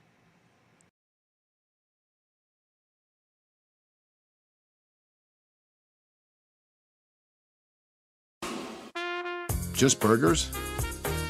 It's just boring. Get your sausage on and keep it juicy. Boogie woogie jam slam, bust the dialect. I'm the man in command. Come flow with the sounds of the mighty. LakePoint Sports is partnering with Johnsonville to highlight positive actions, good sportsmanship, and selfless acts associated with the youth sports that we love. Any and everyone is encouraged to share these moments, so whether you're the one who spotted the activity, the one performing the act, or the recipient of the good deed, there is something in it for everyone, and Johnsonville might just reward you for your behavior and or participation. So use the QR code for more information on how you can make a submission, or head on over to LakePointSports.com or our social channels to access the submission form.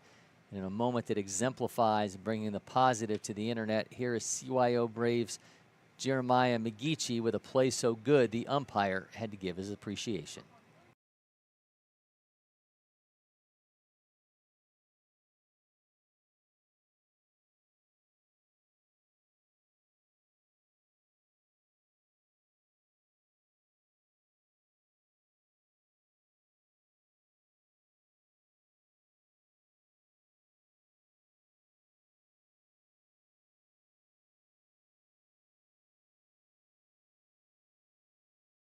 Great stuff there from Jeremiah McGeechee in a play I'm sure he won't soon forget. 1-1 is our score here in the game of the day from Southeast Select. Cory McCartney along with Prep Baseball Georgia's Hudson Graham, as we've got this matchup between BC Athletics and 6'4" DP. We're going to have Wessel still out on the mound. No, excuse me, Tyler Bennett taking over. Talked about Tyler Bennett on his way to senior feature games. So we're going to see him replace Wessel on the mound. Seen a little bit of what Bennett can do. Got him with a fastball around 87. Also got a changeup around 80, curveball, 75 slider in the 74 to 76 range at a Christian Academy in Knoxville. Yeah, another two-way guy. Leading off for him right now. Yep. Hopping up on the mound. So this is another case. I think that, you know, some of these guys, too, being uncommitted, I'm sure they have offers, you know, that they talk about kind of both ways. Maybe one just pitching, maybe one just hitting. You know, coaches will do that with some of these two-way guys. So depending on what they want to do, I think, you know, they take that into consideration. But Tyler Bennett obviously looking like he could be a two-way guy at the next level. Yeah, I'm sure that has to be a difficult thing too. Like if you really see yourself as something else and the opportunities just aren't there, you know, maybe you bet on yourself a little bit longer, and now the senior future games gives these guys a chance to bet on themselves a little bit longer. Yeah, no, definitely. Anthony Zarzana will lead things off for 6-4-3. He'll be followed by Aiden Zagarin and then Brady McDonough. Zarzana 0 for 1.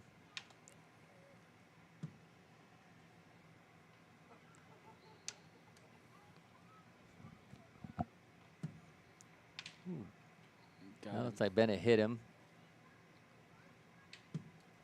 Well, the last time we saw a pitcher come in, hit the first battery face, he struck out 3 guys. So we'll see if Tyler Bennett can follow suit and follow the steps of Paget Wilson. Here's Aiden Zagarin.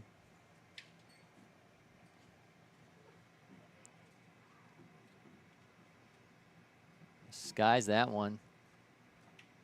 Right fielder camps underneath. He's got it. Zarzana retreats to first. Now here's Brady McDonough, the DH.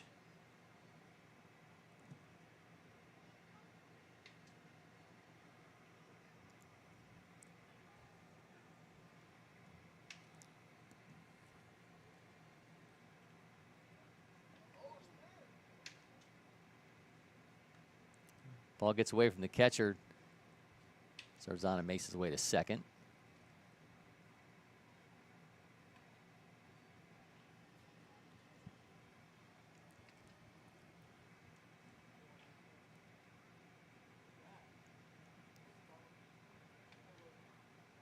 Healthy lead at second from Zarzana.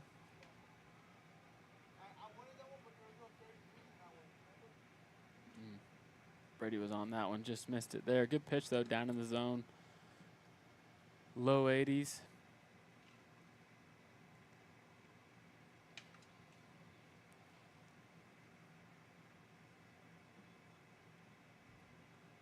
See what Bennett has for him in the 1-1. Miss makes it 2-1.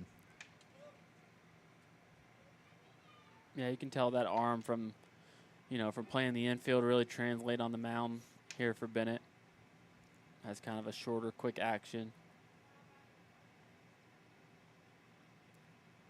Glances back at Zarzana. Fires. Skies that one foul.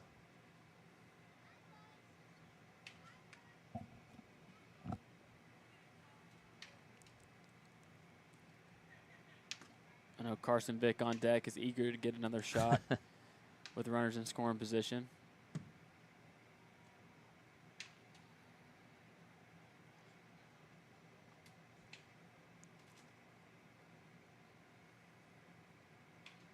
McDonough watches that one right down the middle for strike 3. Yeah, I thought that was 3. Yeah, I think he was unclear if it was 3, but yep.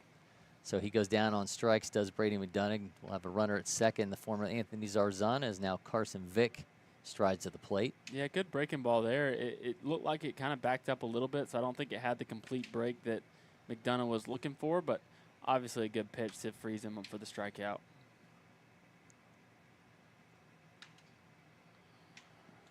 Whew. The duck out of the way of that.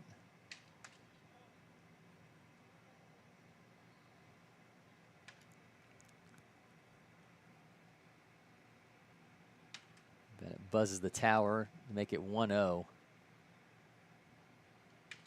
Vick jumps on this one, skies it into right field. That one's going to drop down. Here comes Zarzana. Throw's not going to be in time. Just cuts off by shortstop there, and so we'll have a 2-1 lead for 6-4-3 as Carson Vick comes through with an RBI single to make it 2-1. Yeah, really good swing there from him. Just took the pitch on the outer half the other way. Not trying to do too much.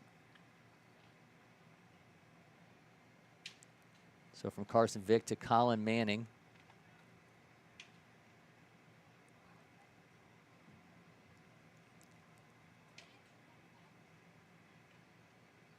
Big hack off that pitch at 84.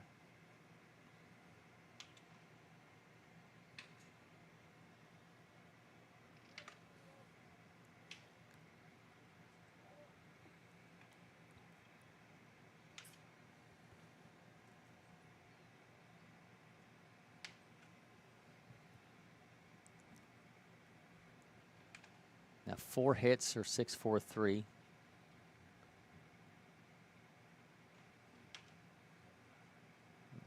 Looks like a line out first baseman there, it looked like. But not before 6-4-3 DP takes a 2-1 lead over BC Athletics in our game of the day from Southeast Select Play. Hudson, man, appreciate it. As always, we'll be back with more action from LakePoint Sports.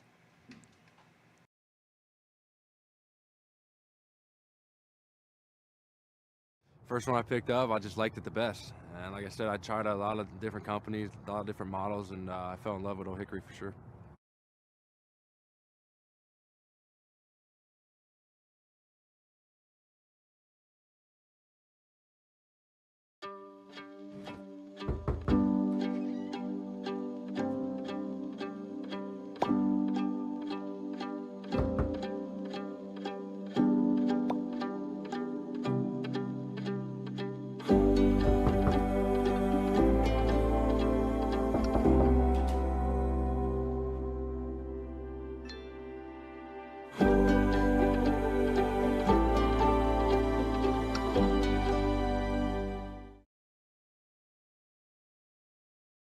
To LakePoint Sports, 2-1 is the lead for 6-4-3 DP over BC Athletics in our game of the day from Southeast Select 17U action. Cory McCartney now joined by Riley Clingman.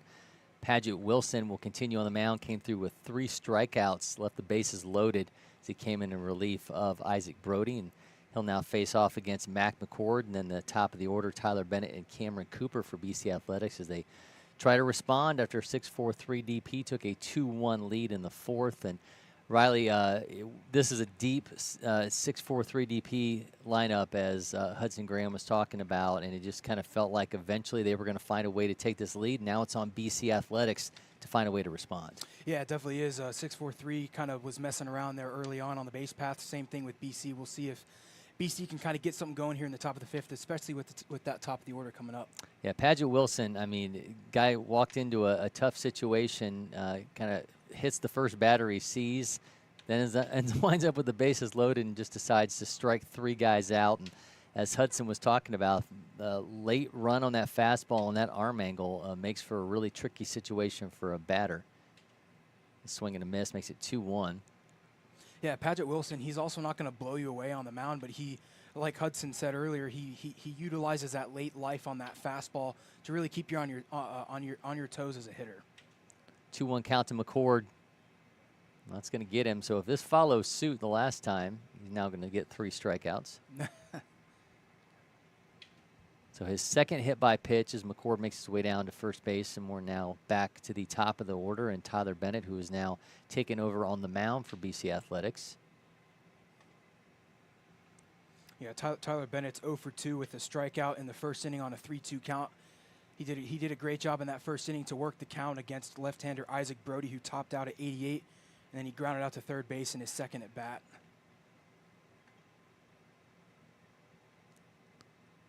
Against righties, Wilson really likes living on that outside part of the plate. I think that late run on that fastball is making it a tricky read for every batter he's faced. We've seen a lot of guys get frozen on that pitch. That one didn't fall his way, though, as he throws over to first. Yeah, that off-speed pitch going away is also playing well for him, because that umpire really has kind of been very lenient on that outside part of the plate this afternoon as well. 1-0 count to Bennett. Goes right back to that spot, and this time he does get it for a strike. It's tough to read because it looks identical to the last pitch that he threw that was a ball. But obviously, as Hudson says, it's kind of hard with a ball that has that much late life to it to really see how much it's trailing in. Goes right back to it. Looked like 3 straight pitches that were the exact same pitch, but the count's now 2-1. Yeah, that was just a little bit too much outside there. More right on top of the white line of that left-handed batter's box. See what he does here on the 2-1 to Bennett. He's got a runner at first. Tries to drop in a breaking ball in the same spot. Doesn't get it. Makes it 3-1. Bennett's going to be followed by Cameron Cooper. Well, I would like to see Paget continue to pepper that outside corner to see if he can get Tyler to roll over a ground ball here and get a nice, easy, possible 4-6-3 double play on a ground ball to the right side. See an additional ball come onto the field from one of the other fields here in this this north quad. Comes a 3-1. Swing and a miss. Staying on that outer half against Bennett. Really been living there since he's come into this game. Comes the payoff pitch. Goes right back to it. Vic fires to second. It's ball 4. That's ball 4. So Paget is getting himself into some trouble here in the top of the fifth, and for a 6-4-3 that just took the lead in the bottom of the fourth inning on a opposite right center field base hit from Brady McDonough. Kind of finding themselves in a jam here in the top of the fifth with nobody out, and the number 2 hole hitter coming up to the plate, who's already been hit by a pitch and has a stolen base, and center fielder Cameron Cooper. That's right. So Cooper now get an opportunity here, and we'll see what conversations we have for Paget Wilson as he's allowed the first 2 batters to reach. Do you think Paget Wilson's might be on a short leash here? Like, do you think if he ends up either hitting Cameron Cooper, letting up a base hit, or ends up throwing a walk, do you think that the coach will come back out and kind of give this self-induced or self-inflicted wound from Paget Wilson to another bullpen arm? Yeah, it's interesting to think on because Isaac Brody looked like he was pitching really well, was only 40 pitches in, and he walks a guy and then ends up getting replaced by Paget Wilson. Again, as Hudson said, we really don't know, what all goes into that decision. He could have other, could have been going to visits or camps, or he could be doing any number of things that, we don't know about, getting him some additional throws. But, yeah, you got to wonder how long the leash is going to be because it seemed like it was a little shorter with Brody than maybe his having allowed one hit to that point had indicated. But we'll see with Wilson. Last time he found himself in trouble, he absolutely responded. So let's see what he does here on this 0-1 count to Cooper. Sends that foul. It's always very interesting to see the different types of strategies that head coaches use during these almost week-long tournaments. 6 days, you only have so much pitching to use, and maybe taking Isaac Brody out after 40 pitches is the head coach of 6-4-3 trying to say, hey, we want to save this guy for bracket play. Yep. Yeah, maybe they saw enough out of him and want to save that arm, and he did pitch exceptionally well.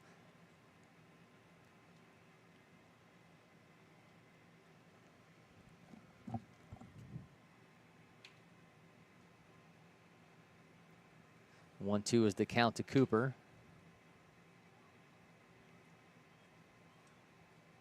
Wilson fires, just misses, makes it 2-2. It was a great idea there. 1-2 changeup. Hasn't thrown that a lot during this contest. He's really leaned on the two-seamer and the slider inside and away from right-handed hitters. So a good change of pace there from Paget Wilson.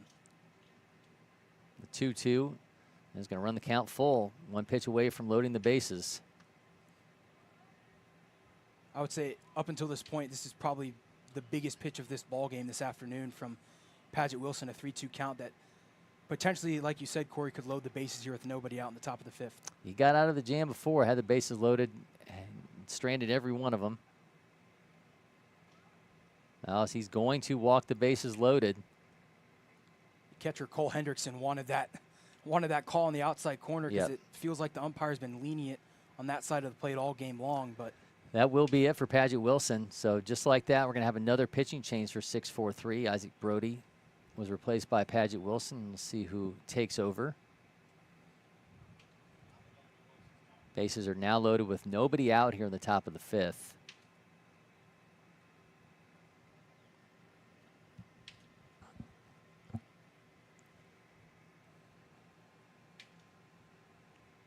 So waiting to see who's going to be the replacement pitcher.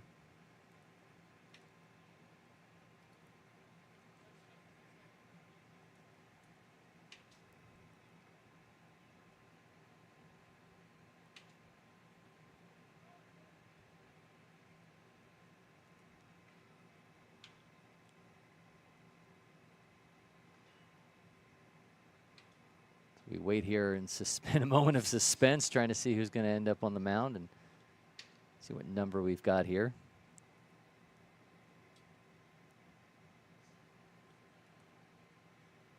It's going to be Ryan Zaparaniak.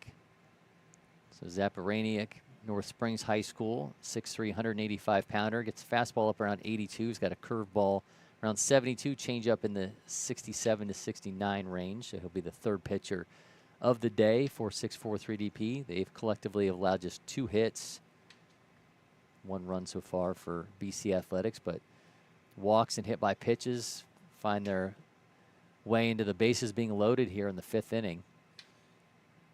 Kind of looks like the same type of scouting report for Ryan Zaparaniak.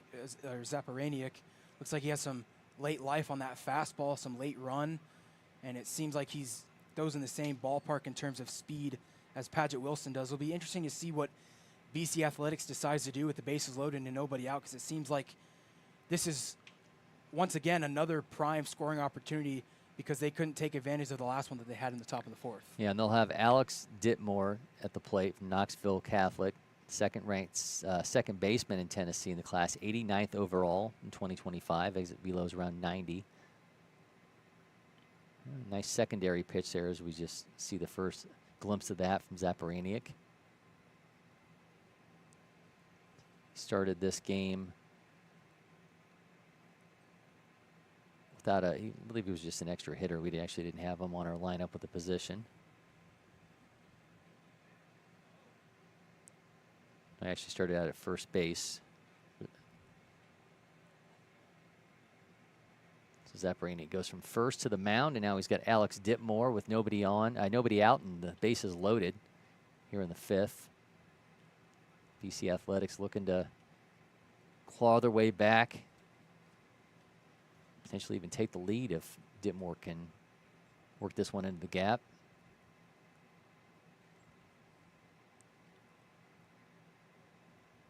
Sends that back foul.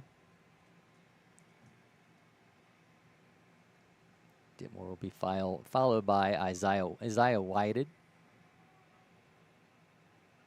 And then Sammy Green.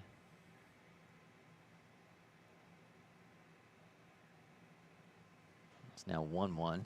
That was a tough situation for any pitcher to come in a relief appearance, let alone one where you come in with the bases loaded and nobody out, but that's the situation that Zapparaniak has inherited. Ditmore skies this one into center field. Stutzer's got it. Runner's taken off. Throw is going to be in time to play at the plate. Stutzer got him, so they take away the run. Still a 2-1 lead for 6'4" 3DP, and we just saw the Florida State commit showing out with the glove, showing out with the arm. I mean, that was an absolute bullet from John Stutzer in center field. Yeah, that was an absolute bullet, and I am so glad that the first baseman for 6'4" 3 did not cut that ball off right in front of the mound, because if he did, this would be a completely different circumstance. We'd have a tie ball game between BC Athletics and 6'4" 3.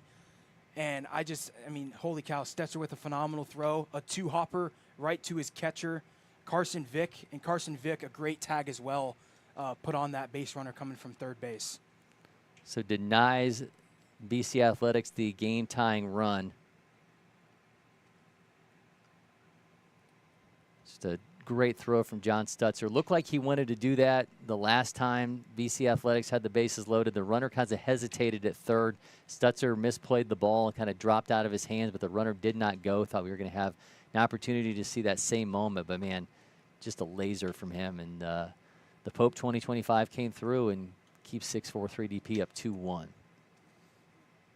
6'4" 3 with a massive double play, but they're still not out of the woods yet, as Zapparaniak has to get out of a first and second two-out jam still, because a base hit to the right side can still tie this game.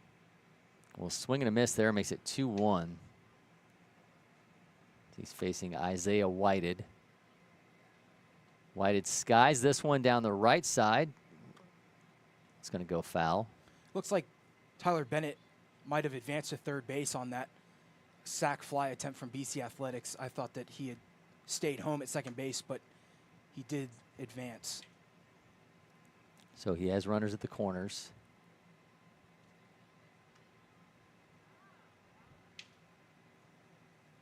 Oh, gets him in the corner. Nice job there from Ryan Zapparaniak. Man, for the second time, BC Athletics has the bases loaded and they can't come through. 6'4" 3DP continues to lead 2-1 as we move along in our game of the day from the Southeast Select. Don't go anywhere. We'll be back from LakePoint Sports.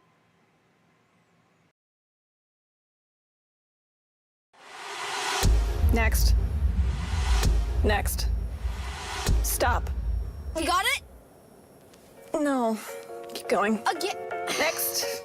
Next. If you don't pick one. Oh, you have time. Am I keeping you from your job? Next. I don't even know where I am anymore. Stop. Do we finally have it? Let's go back to the beginning. Are you Your joking? electric future customized. The fully electric Audi Q4 e-tron.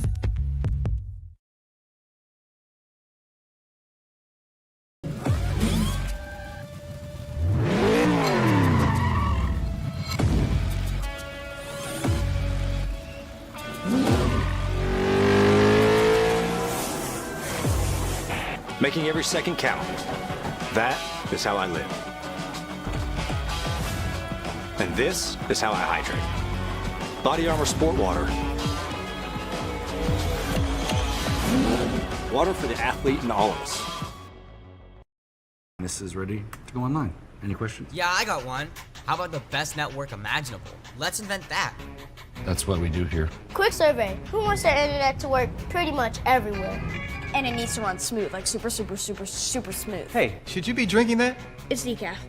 Because we're busy women. We don't have time for lag or buffering. Who doesn't want internet that helps AI do your homework even faster? Come again? Sorry, what was that? Introducing the next generation 10G network, only from Xfinity. The future starts now. LakePoint Sports 6'4" 3DP leads 2-1 over BC Athletics in our game of the day from Southeast Select Play. Cory McCartney along with Riley Clingman. Tyler Bennett going to be back on the mound for BC Athletics. He'll be facing off against the guy who was just on the mound for 6'4" 3DP and Ryan Zaparaniak. And then we're back to the top of the order with Mason Gazaway and John Stutzer. Swing and a miss from Zaparaniak.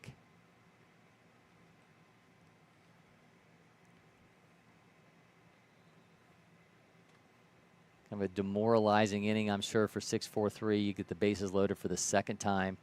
The first time you were not able to come through, as we saw 3 strikeouts from Paget Wilson, and then once again they're denied. The bases loaded. Man, absolutely ropes that one. 81 off the bat, just barely missed that one. Yeah, this would be a phenomenal time for 6-4-3 to get one more run and get a much-needed insurance run, because it feels like no matter what jam they get in during this afternoon's ball game, it seems like they have the pitching staff and the defense behind all their pitchers to get out of a lot of jams. Bennett bounces that. Yeah, Hudson Graham said 6'4" 3DP will be back this weekend for the 17U National Championship. This is going to be a tough out for anybody trying to take down these guys as they try to get themselves a national title. Full count to Zaparaniak. Oh, he hits him. So now you're getting to the top of the order with Gazaway and Stutzer. Trouble could be brewing here for BC Athletics. Gazaway 0 for 2.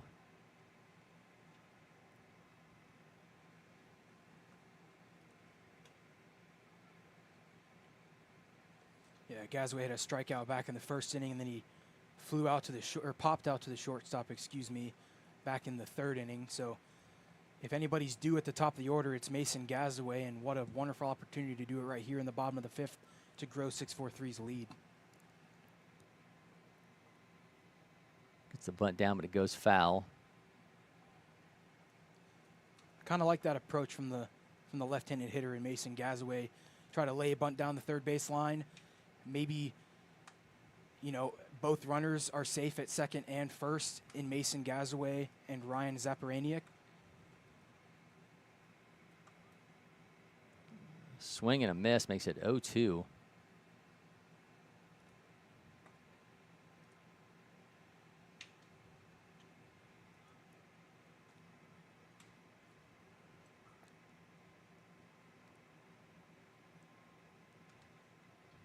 Just misses in the outside corner. That one kind of sailed on him arm side. Gazaway to John Stutzer in the on-deck circle.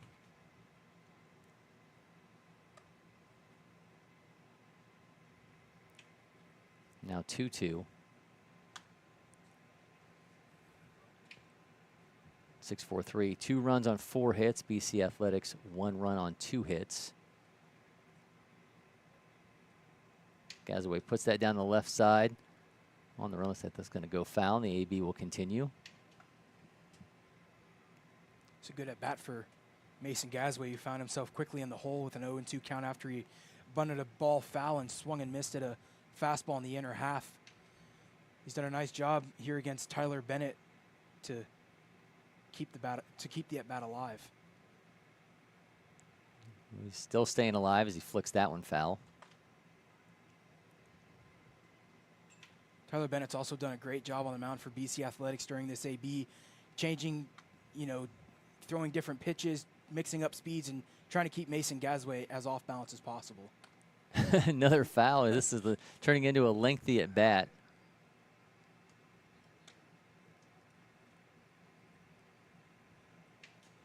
This is also why Mason Gazaway is in that leadoff spot, because 6-4-3 wants a guy that's going to compete, a guy that's going to foul off tough pitches until he can get his pitch and put it in play and put his boys in the right position to strike. Runner's taken off for second base. Count's now full, excuse me, to Gazaway.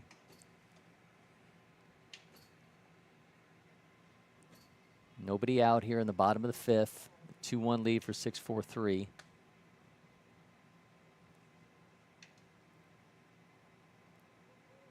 Bennett fires, misses, so we'll have runners at first and second for John Stutzer. Phenomenal AB. We would call that a quab. Quality AB. There you go. Well, he certainly, Gazaway did, worked his way into that spot on first base. So what do you do here with John Stutzer? You know he's going to be looking to do some damage and add to that lead. We've already seen a rocket of a single out of him. Then he walks, steals 2 bases, gets driven in by Mason McCullum. Saw him throw a runner out from center field. We've pretty much seen the entire game from one of the top players in the country and a Florida State commit. Now he's got a chance to do some more damage at the plate and extend this 6-4-3 DP lead. This is, I think, every player that's on the field right now, this is the absolute last guy you want to be facing if you're Tyler Bennett now with runners on. Yeah, and especially with John Stutzer, a guy that can hammer off-speed pitches. And Tyler Bennett doesn't have a sharp curveball. It kind of floats in there. So I feel like if Tyler Bennett hangs a curveball here and John Stutzer's looking for it, he's going to be all over it. Stutzer 1 for 1. Bennett glances back to second. Misses.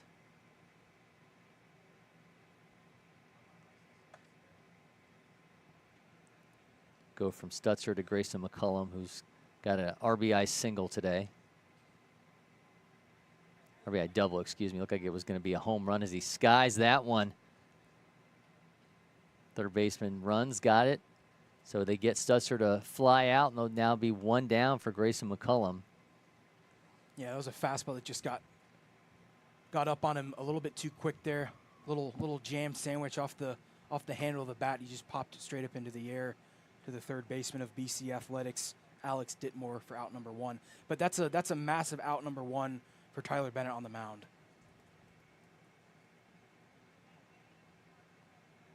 McCullum, who already has an RBI double on his ledger, just missed a home run.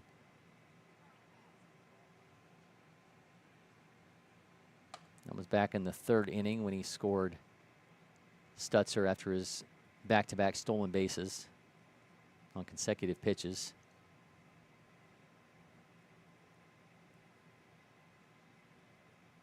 It's under this one.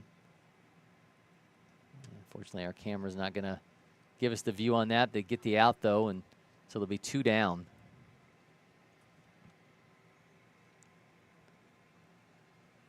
So the 2 big bats in the forms of Stutzer and McCullum both fly out, and here's Carson Zagarin.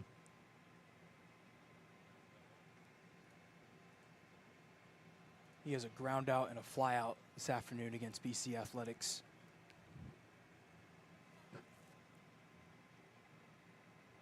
Tyler Bennett can keep this to a 1-run lead for 6-4-3. Misses outside.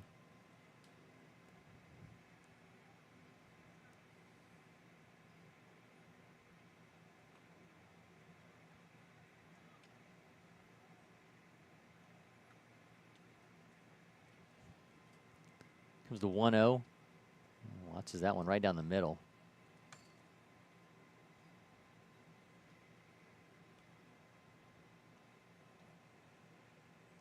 34th pitch coming in for Bennett as he misses low.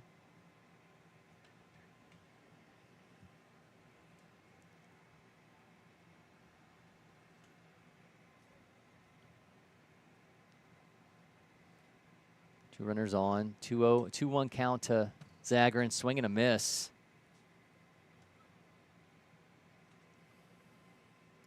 Tyler Bennett 1 pitch away from getting out of this jam.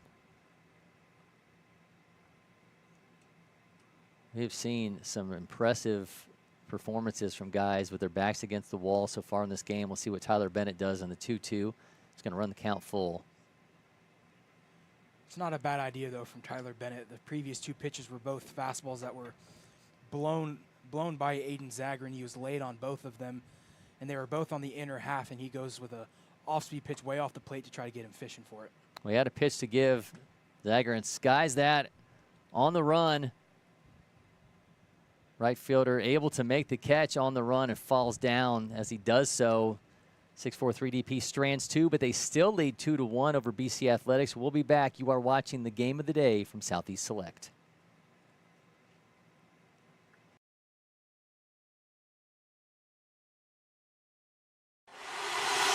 Next. Next. Stop. You got it? No. Keep going. Again. Next.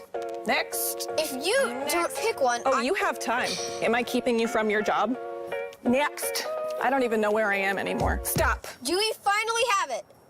Let's go back to the beginning. Are you Your joking? electric future customized. The fully electric Audi Q4 e-tron.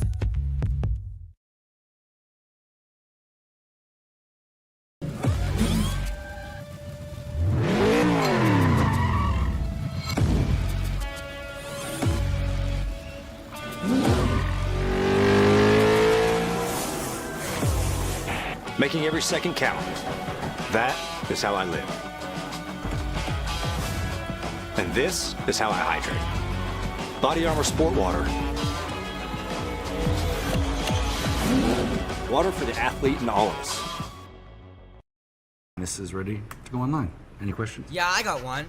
How about the best network imaginable? Let's invent that. That's what we do here. Quick survey. Who wants their internet to work pretty much everywhere? And it needs to run smooth, like super smooth. Hey, should you be drinking that? It's decaf. Because we're busy women. We don't have time for lag or buffering. Who doesn't want internet that helps AI do your homework even faster? Come again? Sorry, what was that?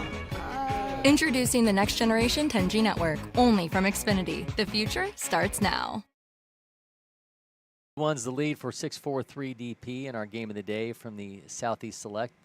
Cory McCartney now joined by Grayson Rosen as we come at you from the color coordinated department here out of the clubhouse store here on campus. Yeah, not the first time me and Cory have worn the same shirt. On Seems a to day of be, a yeah, broadcast. yeah. And there's a variety of shirts in the store, but it seems like it happens quite a bit that we show up here at the baseball village or on campus with the same clothes on. So obviously on the same wavelength. And watch Ryan Zaparaniak fire that one down the middle. He's got Sammy Green frozen for a strikeout. I feel like that's exactly what happened to Sammy Green the last time he was up when he was facing Paget Wilson as he got frozen on strike 3. Yeah, Zaparaniak just looked phenomenal in this time that he's been in the game. He comes in after a hit-by-pitch walk, enters the game with that, and then forces the double play on that fly out to John Stetzer, and he got the play there at home. But yeah, he's looked great right now and starts it off with a strikeout for the 6th. So Sammy Green goes down on the strikeout and gives way to Cole Wessel, who's got an 0-1 count. Make it 1-1.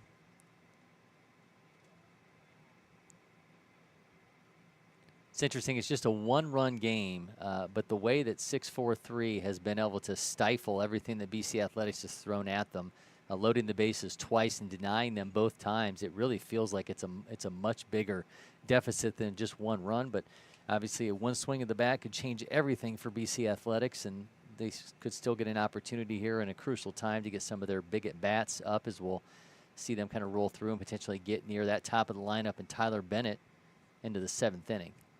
Yeah, and I feel like early in this game, when BC Athletics opened up the scoring, 6'4" had gotten some base runners on, but they hadn't done anything with it. It seemed like maybe the momentum was in their favor. Maybe they'd keep stacking them on, but you're right, 6'4", they've just turned this thing around. They've done such a great job just not allowing runs, pitching in good positions. This one flies out to center field for Stetzer. Yeah, Wessel gets underneath that one, so there'll be one down, and now he's going to give two down. Excuse me. He's going to give way to Landon Wells. But yeah, 6'4", just since they gave up that run, has done a phenomenal job of just playing base to base on offense and showing some fantastic defense in the field and some great pitching as well. So actually, Landon Wells is going to be replaced by a pinch hitter. This is Davis Nitri.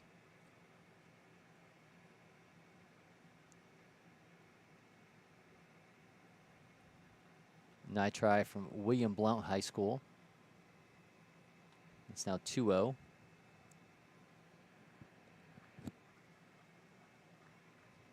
Nitri exit velos are on 94.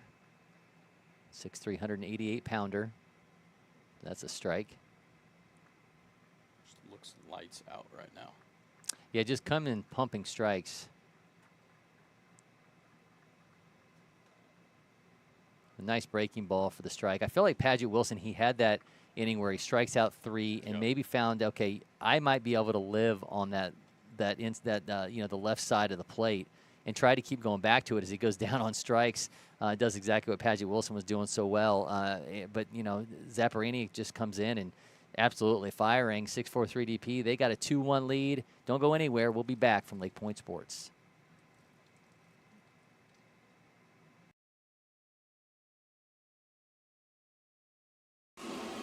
Where's it written? Only grill burgers? Nowhere. That's where. Now throw on some sausage. And keep it juicy. Boogie, woogie, jam, slam, bust the dialect. I'm the man in command. Come, flow with the sounds of the mighty Mike.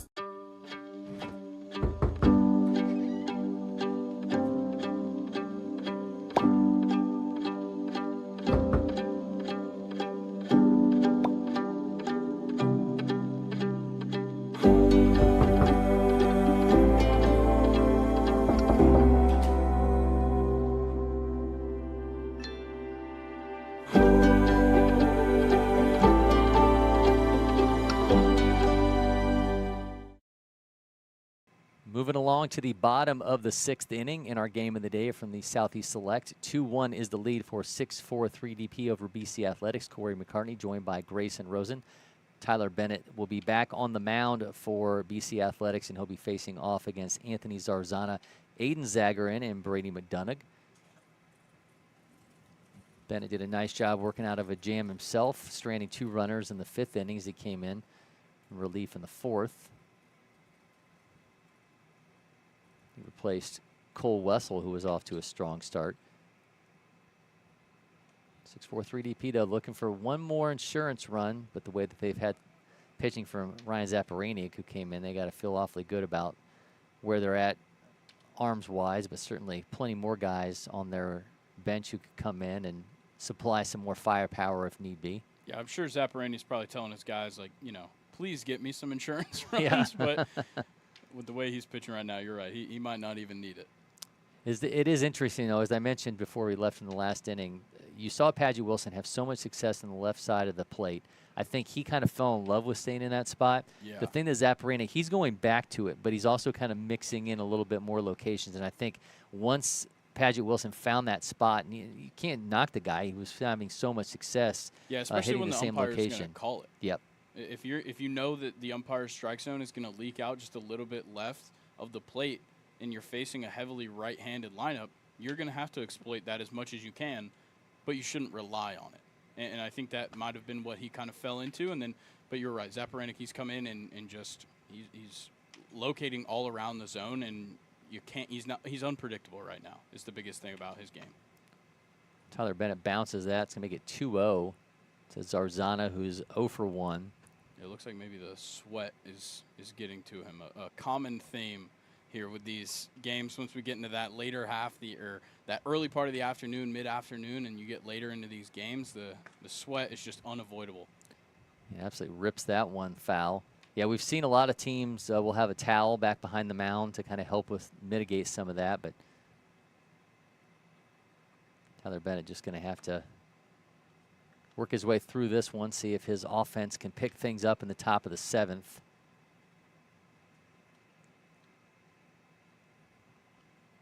Bennett will scheduled to hit 3rd in the 7th inning. That one's hard hit. Yeah, hard hit ball into glove of the center fielder, though, on the run. Nice job by there, Cameron Cooper on the run to be able to make that off-balance catch. Yeah, way out of center field as yeah. well. Showing off the wheels there. What do we got Cameron Cooper at in terms of the...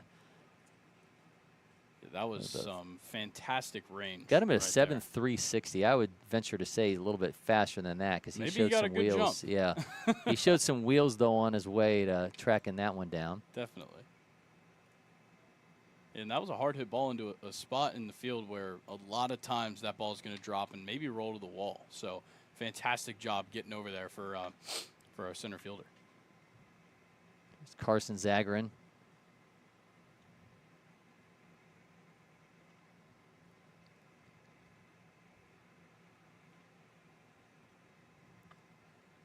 hoping that he can get on, maybe set up Brady McDonough once again.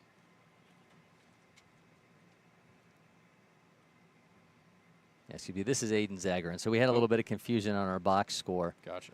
But this is Aiden. They have been dealing with people getting them confused for the last 17 years. So they are as identical twins yep. come. Zagarin rips that one down the left side, gets through the shortstop's glove into left, so he's going to have a 1-out single. So from Zagarin to Brady McDonough.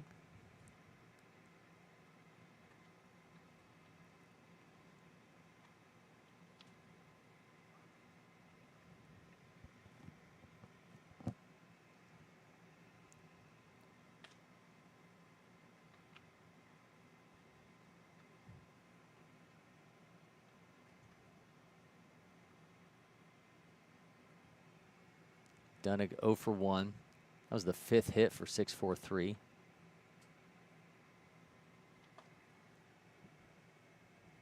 Carson Vick in the on-deck circle. Then it'll be Cole Manning if the inning continues.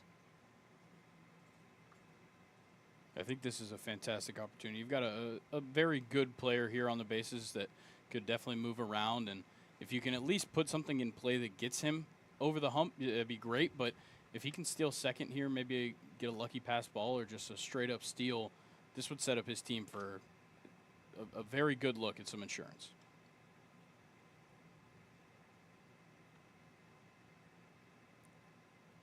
Watches that to make it 3-0.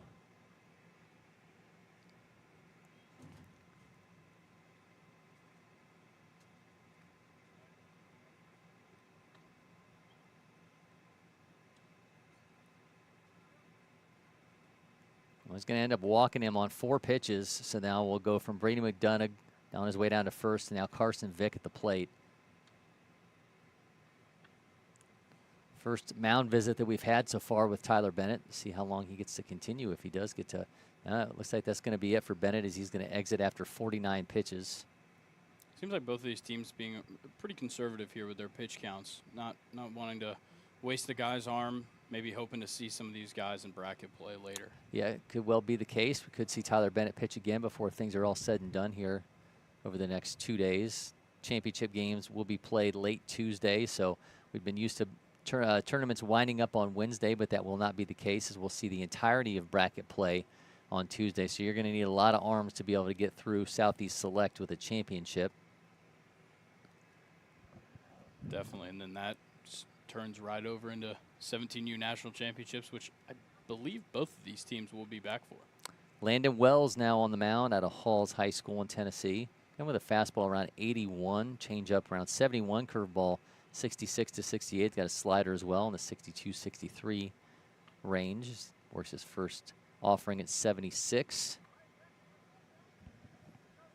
And so this one's a really big one for placement in this group. Both these teams come into this game 3-0. BC Athletics has only allowed 1 run prior to this game, so they've doubled their runs allowed here, but they've scored 29 in their first 3 games of this tournament, and then 6-4-3, 4 runs allowed, 17 runs scored in their 3 wins. So right now 6-4-3 definitely has it, but you can't count out the offense for BC Athletics because in these past 3 games they're averaging just under 10 runs a game. Yeah, their game on Thursday they won 10-1 over SEB. Friday they won 11-1 over SBA Bombers. Saturday they won 8-1 over USA Prime Prospects, and then obviously trailing 2-1 right now. Meanwhile, 6-4-3 DP. 5-1 winners Thursday over SBA Bombers. Friday, that was Thursday. Friday they won 7-2 over USA Prime Prospects. Saturday 5-2 win over Nelson Baseball School. And they'll have Monday, they'll have SEB, and Monday BC Athletics will be facing Nelson Baseball School. Yeah, pretty surprising to see this little amount of offensive action from these two sides, but I think it's just a matter of the 2 top teams in this group facing off and showing their best stuff. Well, now Carson Vick, 2 for 2, is going to be facing off against the new pitcher, Landon Wells. Got Wells listed as the 5th-ranked second baseman in Tennessee. As Vick shows bunt, pulls back. 106 overall in the class.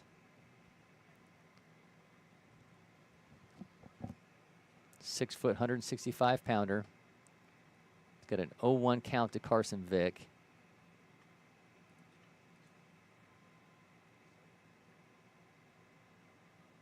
Was time called there? Looked like. I believe it was. So still going to be an 0-1 count to Vick, who's 2 for 2.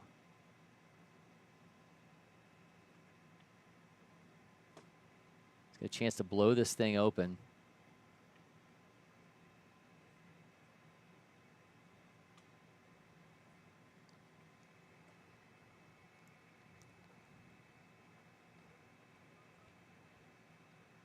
You're looking for something, hopefully into the gap, maybe bring those runners around. You could definitely score something into the outfield.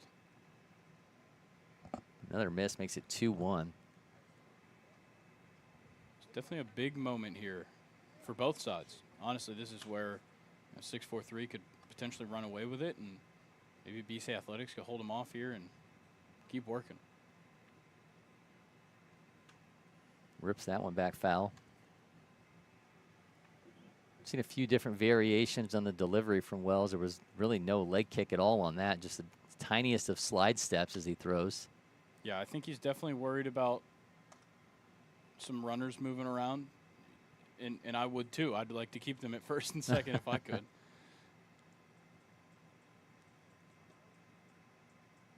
Wells glances back, throws the 1-2, sends that one foul. Vic definitely bringing a defensive approach to the plate this time around.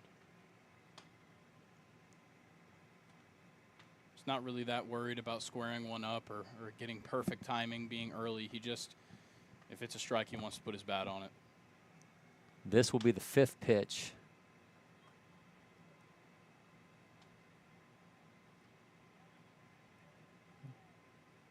Hanging breaking ball and rips that one foul.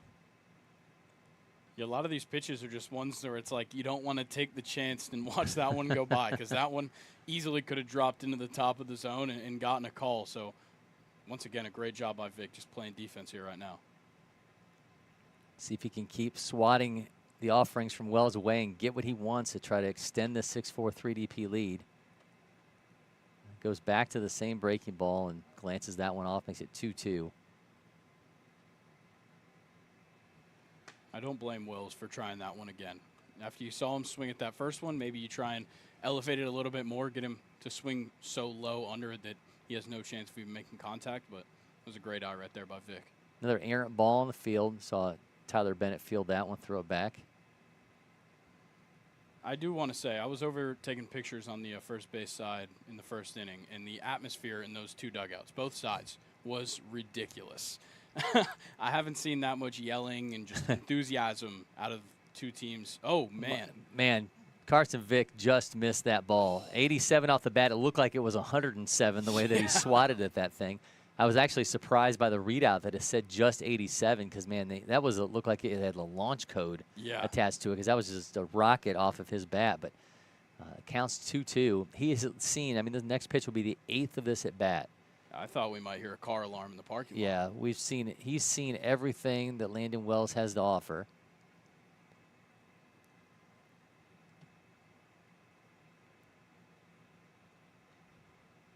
Fires again, sends this one foul. Keeps it going.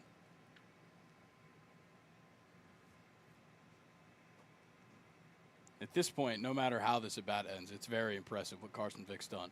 Yeah, just keeps swatting him away, and man, I would have loved to have seen the landing spot of that ball that he absolutely roped. Had to go up into the zone to get it.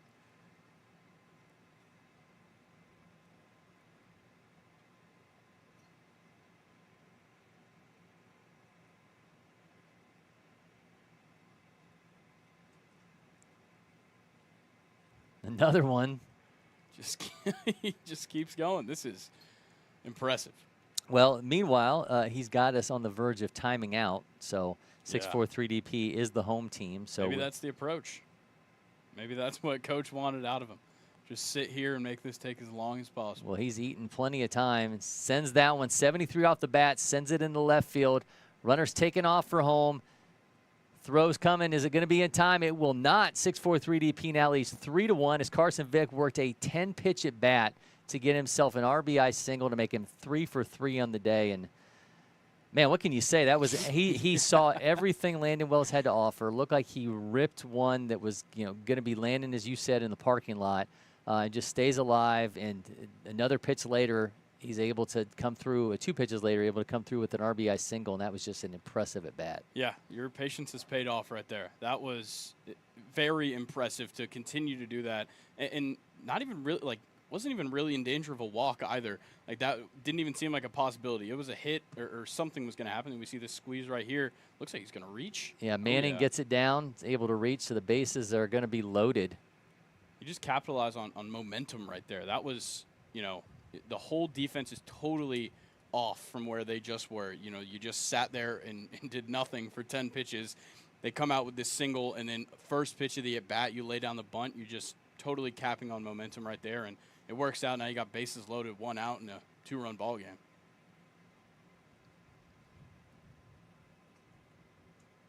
So a 3-1 lead, and here's Zaparaniak. Down to just 2 minutes left on the clock in this one. 1 out, runners taken off, throw not going to be in time as he kind of fumbled the ball going back for it. So another run's going to score, makes it 4-1. Yeah, it's tough on the catcher. Sometimes it's so hard to just play it off that bounce off the backstop, and it barehanded especially, and knowing that runner is coming home, it's a tough play to make. An inning that's kind of gotten away from BC Athletics as Zaparaniak skies that one back. A really long at bat from Carson Vick. Feels like it took about 2.5 minutes, if not longer.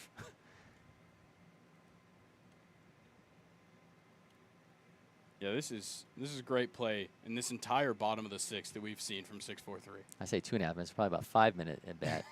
Yeah. That one gets away. Doesn't look like anybody's coming home. No, everyone's staying put. 4-1 is now the lead for 6'4" 3DP, and that's it. We got a ball game, and we got a 6-4-3 win. 4-1 is the victory over BC Athletics in our game of the day from Southeast Select. We'll be back here from LakePoint Sports as we talk player of the game.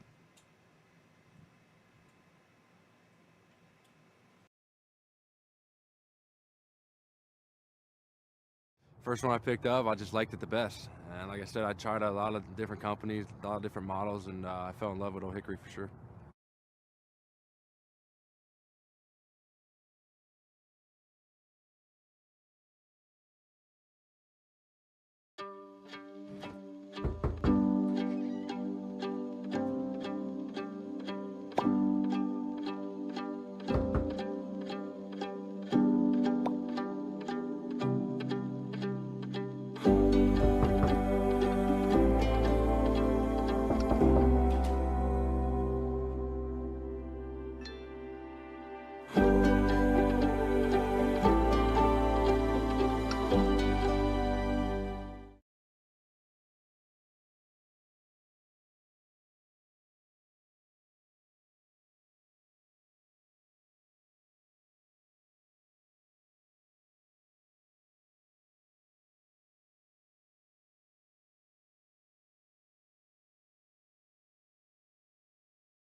Welcome back to LakePoint Sports. Cory McCartney along with Grayson Rosen. 6-4-3 DP, 4-1 winners over BC Athletics in this pool play action from the Southeast Select. And a big win for 6-4-3 DP in terms of, we talked about jockeying for position in this pool. These were the top 2 teams going into today in their pool, and 6-4-3 able to come away with a 4-1 win. We talked about momentum. BC Athletics seemed to have it early. They twice get the bases loaded in what felt like a 2-1 game. It was really more like a 10-1 game. It ends up being 4-1. 6-4-3 just able to kind of take advantage of things and stifling everything that BC Athletics had to throw at them. Yeah, they looked dominant throughout the game, and I think a part of that is that they had so many kind of come-from-behind pitching moments there. You had Paget Wilson come in, and he looked great. And then when he started to slip up, Zaparanik came in and looked great. And then you kind of bring it all together with that fantastic offensive kind of just performance. The whole offensive performance seemed to be that bottom of the 6th inning where we saw numerous great performances by these guys at the plate, totally changing their approach. And then they end up obviously being capped off with that Carson Vick at bat that just simply wasted time. Yeah, Carson Vick ends up as our player of the game and goes 3 for 3. So when you think about the 7 hits the 6'4" DP had, he had 3 of them. They score 4 runs. He drives in 2 of them. Yeah. That last at bat, though, 10 pitches. Landon Wells comes in relief. And Carson Vick saw everything that he had to offer multiple times. Ends up roping one that looked like it was 105 off the bat. Our radar somehow just said the TrackMan had it at 81. But that looked like an absolute bullet. Then 2 pitches later, the 10th pitch of that AB, he ends up driving in a big run for 6-4-3. And that just felt like, in terms of being able to, get all those pitches and they drained the time and they ended up winning, via the clock expiring. But that also felt like the kind of at bat where he just saw everything and it was downright impressive. Yeah, it really was. That was obviously the most impressive part of his day, but going 3 for 3, getting those 2 RBIs, which was huge in this game. It was the deciding factor in this game, honestly, because that later run kind of scored on some errors, but those 2 RBIs that he hit in were the deciding points in this game, and it was a huge performance by Carson Vick. Obviously, they also run them out of time. They don't give BC Athletics the chance to come up in the top of the 7th in that inning, and it set up this fantastic rush of momentum where right after this 10-pitch at bat, you catch BC Athletics all kind of just sitting around waiting for something to happen. Then they have this hit happen. They're totally kind of knocked off the momentum, and then they lay down a bunt. They reach on a bunt. They end up scoring off that on an error, and it's just – that is what made all the dominoes fall there in the bottom of the 6th and what earned 6-4-3 this win. Let's not also underscore Carson Vick was behind the plate for 6-4-3 in this one. They had 9 strikeouts between Isaac Brody, Paget Wilson, and Ryan Zaparaniak. Carson Vick did a heck of a job behind the plate as well, working things back there and making his pitchers look good. So a real standout performance from the 9th-ranked catcher in Georgia, a 96 player overall in the class of 2025 out of Hillgrove High School. So Carson Vick winds up as our player of the game in this 4-1 win for 6-4-3 DP over BC Athletics in pool play in Southeast Select. So big win for 6-4-3 DP. Again, the championship games in this one will be played late Tuesday. We'll play the entirety of bracket play on Tuesday in this one. And make sure you join us this weekend as we'll have 17U action coming for you this weekend. You'll be able to stream that across all of our social channels, and we'll also bring you that championship game the following Tuesday. And then guess what? Rolling right into future games so that it never stops here at the LakePoint Sports Baseball Village. So until next time, for Grayson Rosen and producer Jack McCartney in the back, I'm Cory McCartney, and we're signing off from LakePoint Sports.